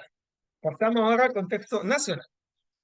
El contexto nacional, lo que dice la Ley Marco de Cambio Climático de partida, es que existe en la Ley Marco de Cambio Climático, que como ya han visto en sesiones anteriores, es el instrumento legislativo principal que Chile ha adoptado a partir del 2022 para poder reforzar, digamos, su marco institucional. Hay que entender que todo lo que dije anteriormente, Chile lo tiene que hacer porque lo firmó en un tratado. ¿Ya? Está escrito en tratado, está escrito en acuerdo tomado dentro del marco del tratado, entonces es una obligación nacional del país como un todo, pero lo hace el país como país, normalmente llevado por el Ministerio de Medio Ambiente, que reporta a los otros países, y obviamente tiene que hacer proceso interno para levantar la información. Lo que sigue son mecanismos de monitoreo que existen dentro del país, donde las varias unidades dentro del país reportan normalmente al Ministerio de Medio Ambiente para que el Ministerio de Medio Ambiente vea cómo puede, cómo el avance, tome medidas para mejorar ese avance y también tome insumos que después pueda reportar a los otros países como parte del tratado de lo que dijimos anteriormente. La Ley Marco de Cambio Climático indica que el Ministerio de Medio Ambiente es justamente el principal responsable de solicitar informaciones sobre avance e implementación de todos los instrumentos de cambio climático, tanto de mitigación como adaptación. Esto vale, el monitoreo y evaluación tiene que aplicarse para la estrategia climática de largo plazo, los planes sectoriales de mitigación y adaptación, los planes de acción regional y de acción comunal, los planes estratégicos de recursos hídricos en cuenca y también el reporte de acción nacional de cambio climático. En todo eso hay lineamiento específico que la ley marco prevé para eso. Además, la ley marco define lo que se conoce como el Sistema Nacional de Acceso a la Información y Participación Ciudadana como cambio climático como uno de los mecanismos fundamentales para ayudar a este monitoreo, reporte y verificación. Voy a pasar en eso en un momento después de haber hablado de los otros instrumentos. Como ustedes saben, en el marco de gobernanza existen todo un conjunto de instrumentos de varios niveles, que son sobre todo los planes sectoriales, regionales, comunales y también los planes de estrategia de recursos hídricos en Cuenca. Todos estos planes deben, según la ley marco, tener mecanismos e indicadores de monitoreo, reporte y verificación. Sin embargo, ¿cuáles tipos de indicadores tienen que tener? Es algo que no lo dice la ley marco en sí, sino le pide a la estrategia climática de largo plazo definir esos indicadores. Ahora, como ustedes quizás saben o quizás no saben, la estrategia climática de largo plazo de Chile se promulgó antes de la ley marco. Por lo tanto, nosotros tenemos efectivamente un conjunto de lineamientos en la estrategia climática de largo plazo sobre monitoreo, reporte y verificación. Sin embargo, estos son solo parcialmente actualizados en cuanto se dictaminaron antes de que existiera la ley marco. Ahora, la ley estratégica climática de largo plazo se hizo en un contexto en que la ley marco ya existía como anteproyecto, por lo tanto se sabía cómo venía, pero digamos, no todos los lineamientos son perfectamente calzados, pero lo máximo que tenemos es lo que está ahí. Y lo que hace la estrategia climática a largo plazo es que en primer lugar reconoce la importancia de contar con estos indicadores y un marco de MRV y genera un conjunto de distinciones importantes. La primera, entre indicadores de implementación y de resultado, donde los indicadores de implementación son indicadores que dicen si se cumplió o no, o sea, si se ejecutaron o no las acciones comprometidas. Entonces, si en un plan dice, voy, qué sé yo, a construir una represa o voy a generar nuevas calles con suelo frío o voy a eliminar cierto número de centrales a carbones, fantástico, ¿se hizo o no se hizo? ¿Ya? Eso es lo que dice el indicador de implementación, que es el indicador más simple. Pero también implica el sistema que tiene que haber indicadores de resultados. Los indicadores de resultados, a su vez, se dividen entre indicadores de progreso y de eficacia. Los indicadores de progreso son indicadores que dicen que miden de alguna forma si las medidas han tenido efectos en lo que buscaban hacer. Entonces, por ejemplo, si yo genero infraestructura verde para reducir la temperatura, la temperatura se redujo. Si yo genero, qué sé yo, un nuevo tipo de cobertura de suelo para absorber gas efecto invernadero, ¿se hizo o no? Y la eficacia tiene que ver con los resultados finales. ¿Se logró con eso reducir las emisiones totales? ¿Se logró con eso reducir el riesgo? El sistema del SLP prevé la necesidad de estos indicadores, pero no dice exactamente cuáles son ni cómo hay que desarrollarlos. Sin embargo, compromete que cada sector tendrá que desarrollar al menos un indicador de resultado, un marco de gobernanza y una hoja de ruta y un sistema completo de indicadores que debiesen estar desarrollados según la SLP dentro del 2025, o sea, este año. Yo no he visto todavía ese sistema de indicadores, pero estamos ahí mirando a ver si aparece. Por otro lado, la NDC, que como saben se actualizó en 2022 también, la NDC y se actualizó de manera especial, porque en rigor se debería haber actualizado en 2025, pero como salió la nueva ley marco, se hizo una actualización especial de la NDC en 2022 para responder a la ley marco. Y esa comprometió que para 2026 se habrá fortalecido el sistema de monitoreo y evaluación vigente con indicadores de progreso y de impacto que, como ven, en una terminología levemente distinta de la del SLP, pero más o menos va en esa dirección, aplicable a todos los instrumentos de mitigación y de adaptaciones para ver el avance en las metas. ¿Ya? En la nueva NDC que se va a promulgar este año, bueno, hay que ver cómo quedará, pero basado en el anteproyecto, hay muchos de estos compromisos que se refuerzan con medidas concretas, indicando el número de acciones, de metas, de indicadores y mecanismos concretos de apoyo para levantar y procesar la información. Por otro lado, el Reporte de Acción Nacional de Cambio Climático es un otro documento que el marco de la Ley Marco de Cambio Climático prevé como contrapartida de la SLP. Entonces, si a nivel internacional nosotros tenemos la NDC, que hace el compromiso del Estado, y lo informe, y después tenemos el informe bianual de transparencia para ver si estamos avanzando, y después tenemos el Global Stocktake para ver si el mundo está avanzando. A nivel nacional tenemos la estrategia climática. La estrategia climática se detalla en planes. Estos planes tienen un sistema de indicadores que deben ser reportados constantemente al Ministerio de Medio Ambiente. Y después el Ministerio de Medio Ambiente genera un rank, un reporte de acción nacional, que es el conjunto de toda la información reportada. Si queremos, el rank corresponde al Global Stocktake, pero dentro de Chile. Entonces, el conjunto de cómo hizo el país en función de su estrategia climática a largo plazo, cómo avanzó en su implementación, cuáles son las brechas que se ha estado logrando en materia de adaptación, mitigación, media de implementación y gestión. Y la idea de fondo es que podamos, que esto se basa en el conjunto de todos los monitoreos que se ha hecho antes y la idea de fondo es que sirva para generar la información que después se va a actualizar cada 2 años para insumar a los reportes de transparencia bianuales que le comenté antes. Por lo tanto, el RANC sirve para tomar toda la información a nivel nacional, que después se le pasa al Ministerio de Relaciones Exteriores para que lo convierta en un informe bianual de transparencia y se lo mande a la convención para que lo evalúe y en función de eso se elabore el Global Stocktake y así sucesivamente. Pero el RANC se basa en el monitoreo que cada uno de los planes sectoriales comunales y regionales tienen que hacer anualmente respecto de su avance.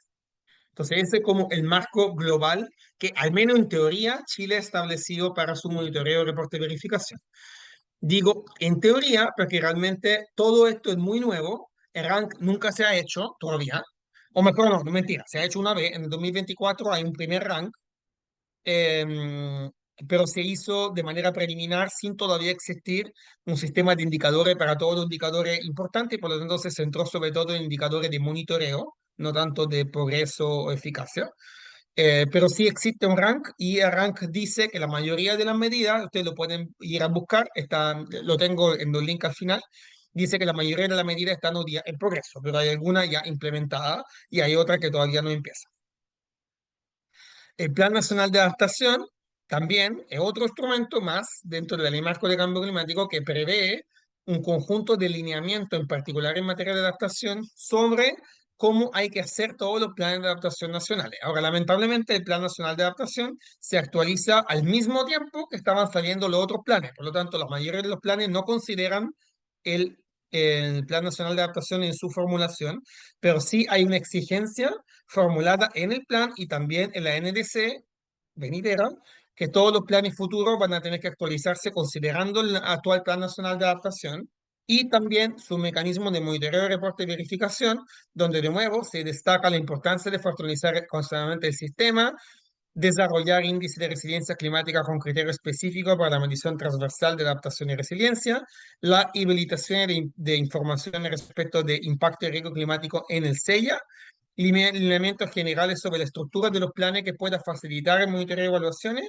y lineamientos para el monitoreo anual y evaluación integrativa del plan, entendiéndolo esto como un conjunto de medidas. También hay guías específicas sobre cómo incorporar elementos de género, reducción de riesgos de desastre y soluciones basadas en la naturaleza, tanto en el diseño de los planes como en su reporte.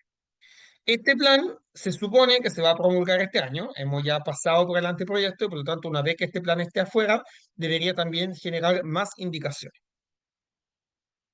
Pero todo esto, como ven, dice un conjunto de muchos monitoreos, de muchos indicadores, de muchas cosas. Pero la pregunta que todos nos estamos haciendo es, ya, pero ¿dónde encuentro estos indicadores? ¿Dónde los veo? ¿Dónde están? ¿Dónde se reportan? Y la respuesta a eso es, en teoría, debiese ocurrir por medio de SNIPE, el Sistema Nacional de Acceso a la Información y Participación Ciudadana sobre Cambio Climático. Digo en teoría, porque el SNIPE tampoco existe todavía.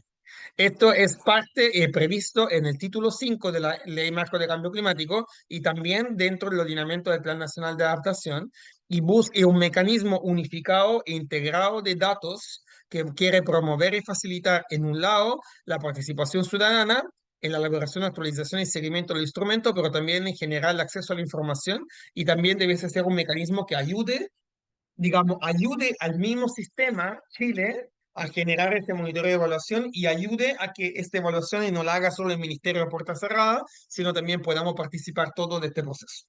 El SNIPE, a lo menos, debiese incluir un sistema nacional de inventario de gases de efecto invernadero y de prospectiva de gases de efecto invernadero, un sistema de certificación voluntaria de gases de efecto invernadero y agua, un repositorio científico de cambio climático, y lo dejé al final, la plataforma de adaptación climática, la dejé al final porque esta tiene a su vez muchos subcomponentes, incluyendo el atlas de riesgo climático y una serie de otros componentes que le comenté en un momento. Hay que decir que el SNAPC no existe, sin embargo, hay un reglamento operativo que ya fue aprobado y hay un conjunto de componentes que ya han sido desarrollados con la idea de que una vez que estén todos los componentes, estos sean integrados en una sola gran plataforma, que esperamos que debería pasar por ahí entre 2027 y 2028 por cómo está avanzando. Además del SNIPE, que en algún momento existirá, hay un conjunto de otras plataformas que ustedes pueden utilizar para acceder a información. Primero que todo, a nivel internacional, el mismo sistema de la Convención Marco tiene sistema de registro de la NDC o del Plan Nacional de Adaptaciones, sistema de submissions oficiales con productos de conocimiento o sugerencia al portal de la UNFCCC, resultado, informe de resultados de procesos como el Global Stocktake, NAP Assessment, etc., portal de acceso a la información y, entre otras cosas, el portal Nazca, que ven acá en la foto, que es un portal donde todas las acciones climáticas voluntarias, no obligatorias, porque las obligatorias están en el Global Stocktake, en el NAP y la NDC, pero todas las voluntarias están reportadas en otro programa, que es el que ven acá, que permite ir explorando por país todo lo que tienen que encontrar. Después hay otras plataformas que no son oficiales, sino son mecanismos puestos en delante por centros de estudio, con informe, análisis, otros documentos, publicaciones, como todo lo que publica, entre otros, el Grantham Research Institute, la International Institute for Sustainable Development, LED Flag en América Latina, o el NAP Global Network para Adaptación, entre otros. Portales con informes sobre leyes, políticas y otros documentos, y aquí destaco particularmente el Climate Laws, que está hecho en conjunto por el Grantham Research Institute, en conjunto con el Climate Policy Reader, que es el que está en la izquierda. Ese es un único buscador donde ustedes pueden encontrar todas las leyes, políticas, y también hoy día algunos de los reportes voluntarios de empresas y de otros entes sobre cambio climático. Pueden buscarlo por palabras clave, tiene una herramienta de inteligencia artificial incorporada que le permite buscar qué se ha dicho, qué se ha comprometido, qué se ha hecho en materia de diferentes elementos asociados con el cambio climático, desde mitigación, adaptación o el trabajo con pueblo indígena, lo que sea que quieran buscar, ahí lo encuentran. Y hay plataformas específicas para el reporte voluntario de actores particularmente no estatales, como el Carbon Disclosure Project, que recolecta informaciones sobre acciones de mitigaciones de empresas, ciudades, regiones, ONG, etcétera, o la campaña Race to Resilience, del que el Data Explorer lo tiene también ahí en la foto, que busca construir tanto Race to Zero como Race to Resilience, son dos campañas globales que buscan acelerar el enfoque de actores no estatales en esta materia y reportar la manera en que estos actores están avanzando en plataformas transparentes buscan también fortalecer, digamos, la capacidad general de transparencia, accountability de estas acciones en la comunidad. En Chile, en particularmente, tenemos un conjunto de ejemplos que están ahí afuera, pero yo aquí, más que mostrársela toda, quise focalizarme en tres, que son tres plataformas en diferentes estados de desarrollo, por eso las puse, todas las cuales debiesen ser parte de lo que se conoce como la plataforma de adaptación, que es uno de los componentes de SNAP, tal como se lo describí antes. Uno es la Atlas de Riesgo Climático, que ya existe, publicada y se actualiza periódicamente, que no es propiamente una plataforma ni monitoreo de evaluación, pero una plataforma de monitoreo de riesgos y de situaciones de eso y de exploración de posible riesgo futuro del cambio climático, pero también que tiene información actualizada sobre proyecciones, sobre especies, biodiversidad que se puede perder y sirve como insumo para generar una línea de base para después evaluar cómo estos riesgos se pueden bajar a través de diferentes tipos de planes. Después, un sistema de registro voluntario de adaptaciones que sirve que los diferentes actores no estatales en Chile pueden autorreportar los diferentes esfuerzos de adaptaciones que llevan adelante, su grado de avance y su potencial impacto en reducir el riesgo. Es basado en el reporte voluntario. Hoy día ya está desarrollada la plataforma y se está esperando que su lanzamiento sea durante los próximos meses antes que termine este año. Y finalmente, el inventario de impacto de cambio climático, una herramienta que buscará dar cuenta de impacto atribuido al cambio climático en basado en la información existente para así facilitar el conteo de pérdida y daño, la planificación y el monitoreo de progreso y eficacia. Está comprometida en el Plan Nacional de Adaptación al Cambio Climático y hoy día está en su etapa inicial de desarrollo, entonces se espera que se lanzará probablemente el próximo año. Todo esto, la idea es que sean elementos que en conjunto con otros elementos de monitoreo y verificaciones entren en todo el interior del SNIPE y por lo tanto que en algún momento, insisto, por ahí para el 2028, debiésemos tener un sistema integrado que nos permite saber todo lo que está pasando e ir avanzando. Pero hasta que eso no pase, nos toca buscarlo en varios lados y muchas de estas informaciones no están visibles. Por suerte, hay alguna plataforma de tercera parte, digamos, que sí hacen algún trabajo para nosotros. Y aquí quiero destacar el Observatorio de la Ley de Marco de Cambio Climático, con esfuerzo colaborativo del Centro de Ciencia del Clima y Resiliencia con el Centro de Derecho Ambiental de la Universidad de Chile, que tiene un seguimiento sistemático de la implementación de la ley y de los diferentes instrumentos. Entonces, ustedes pueden buscar, por ejemplo, estados de los reglamentos, estados de los instrumentos de gestión a nivel nacional o sectorial, y también hoy día se está incorporando elementos a nivel regional. Ustedes pueden buscar el instrumento, pueden ver cuándo se supone que este instrumento tenía que estar listo según la ley y pueden ver si está listo o no y cuál es el estado y cuándo fue promulgado. Y hay un enlace a cada uno de estos instrumentos para que lo puedan encontrar uno por uno. Y por lo tanto es una herramienta muy útil para poder ver el estado de avance en promulgar, en implementar los instrumentos. No tiene un reporte de implementación, pero sí tiene un reporte de promulgación de planes, reglamentos y todos los otros instrumentos de ese tipo. Por otro lado, hay otras plataformas. El Cerrado maneja varias plataformas que también son útiles para eso. Hay un conjunto de plataformas más bien de monitoreo de clima, de agua y de otros elementos que están disponibles en el portal Data Clima, que tiene a la izquierda. Hay una herramienta que se llama PRACT, Plataforma Regional de Riesgo de Adaptación Climática Territorial, que busca tener un sistema unificado para poder tanto analizar el riesgo, pero también reportar las adaptaciones en proyectos específicos, particularmente planificación local o de cuenca. Y hay una plataforma enfocada en ciudades que permite explorar todos los datos, la resiliencia, las adaptaciones que existen en diferentes ciudades. Eso para hacer algún ejemplo, pero les invito a que también puedan ir ahí en la página y explorar otras.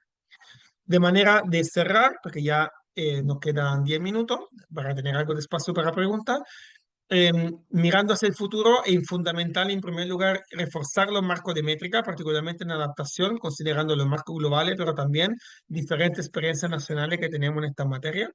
Generar un marco integrado de gobernanza que permita reforzar la cooperación entre ministerio y servicio, porque casi todo este esfuerzo requiere una gran cooperación, requiere un intercambio de información y de datos, requiere roles clave, responsabilidades clave, que hoy día todavía no tenemos tan definida, pero estamos en eso.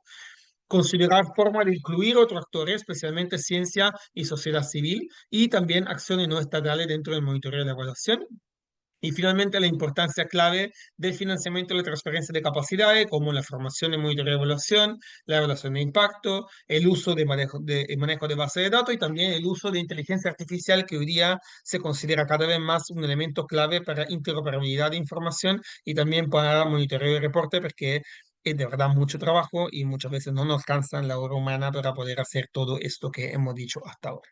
Pero sí a destacar es que Chile, en general, en esta materia como en otra, ha tomado el liderazgo en tratar de hacer un marco muy ambicioso, como le mencioné antes en la ley marco de cambio climático, en cumplir con todos sus requerimientos internacionales, con todo lo informe que requiere la Convención Marco, pero hay mucho trabajo que hacer para poder bajar esto, por ejemplo, en el nivel territorial, sectorial.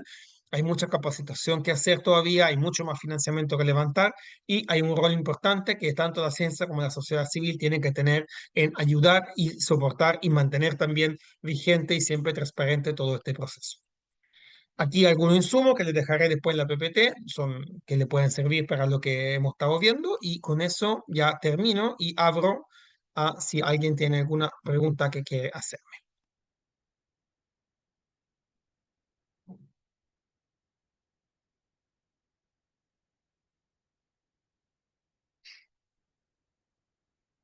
Alicia me hizo un dedito, muchas gracias Alicia. ¿Alguien tiene alguna duda, pregunta, consulta? Aprovechen el ratito.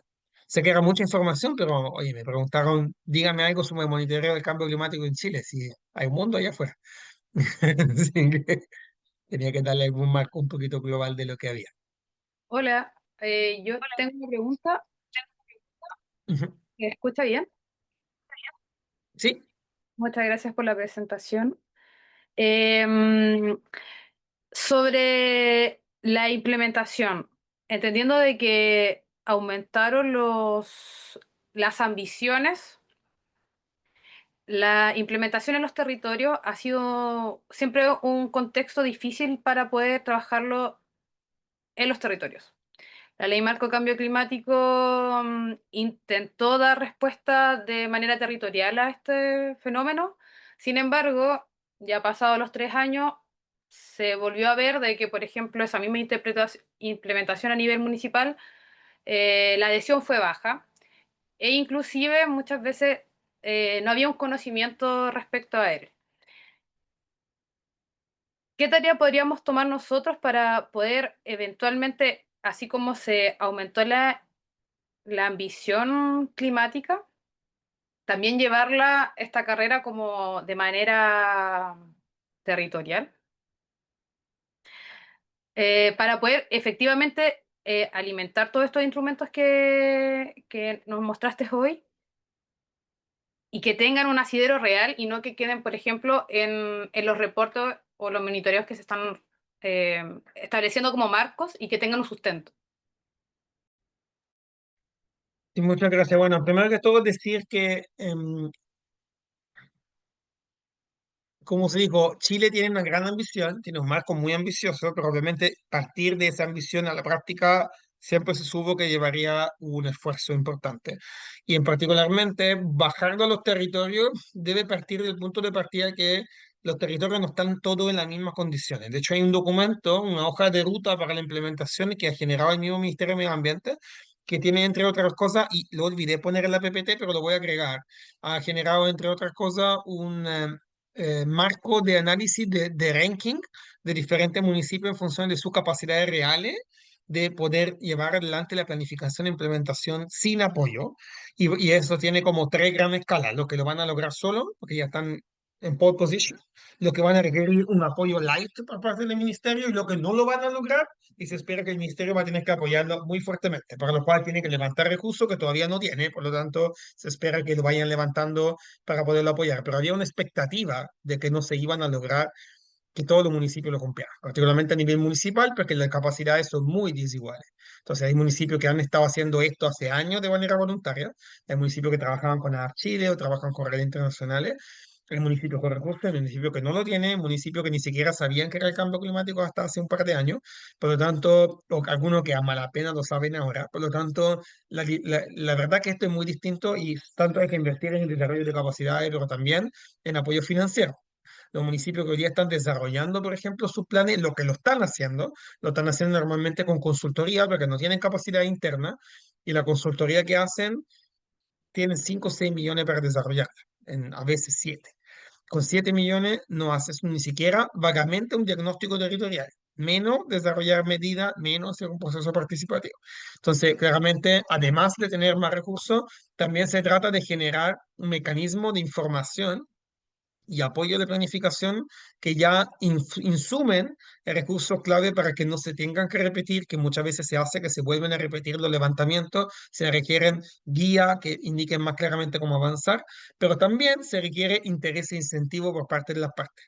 Entonces, claramente hay muchos de los municipios que todavía no sienten que esto es tan importante, hay muchos municipios que lo sienten como una obligación y por lo tanto han estado esperando a ver, bueno, los otros municipios no lo van a hacer y no me van a hacer nada, no me van a sancionar, por lo tanto, el mecanismo, digamos, de monitoreo que sea efectivo también es una forma de generar ese loop, ¿no? En que los que son más buenos y que están avanzando se pueda mostrar el avance, puedan ser premiados, puedan ser ejemplo para los otros, mientras los que no están avanzando puedan identificarse. ¿Ya? Y en algún momento, hoy día son muchos, pero a medida que avancemos van a ser cada vez menos y los que quedan atrás van a ser los más rezagados y van a sentirse más incentivados en tratar culmar, pero también en la medida que tengamos buenas prácticas y aprendizaje va a ser más fácil para ellos también sumarse al bote. Entonces la idea es generar un mecanismo efectivo que permita dar cuenta de dónde está cada actor, generar eventualmente sistemas de incentivo, incluyendo acceso a financiamiento más facilitado para quien toma ambiciones mayores o para quien tiene, por ejemplo, mejor y más robusto mecanismo de monitoreo, etc. Todo esto hay que estudiarlo. En general, en los mecanismos internacionales nos dicen que al primer intento ningún sistema de planificación climático funciona, sino que normalmente hay iteraciones. Y aquí los mecanismos de monitoreo, evaluación y aprendizaje son fundamentales para que esas iteraciones vayan aumentando la ambición y la capacidad operativa cada vez. Espero que eso haya respondido un poco. Sí, muchas gracias. Bien, ¿algo más? Nos quedan unos 2 o 3 minutos si alguien tiene...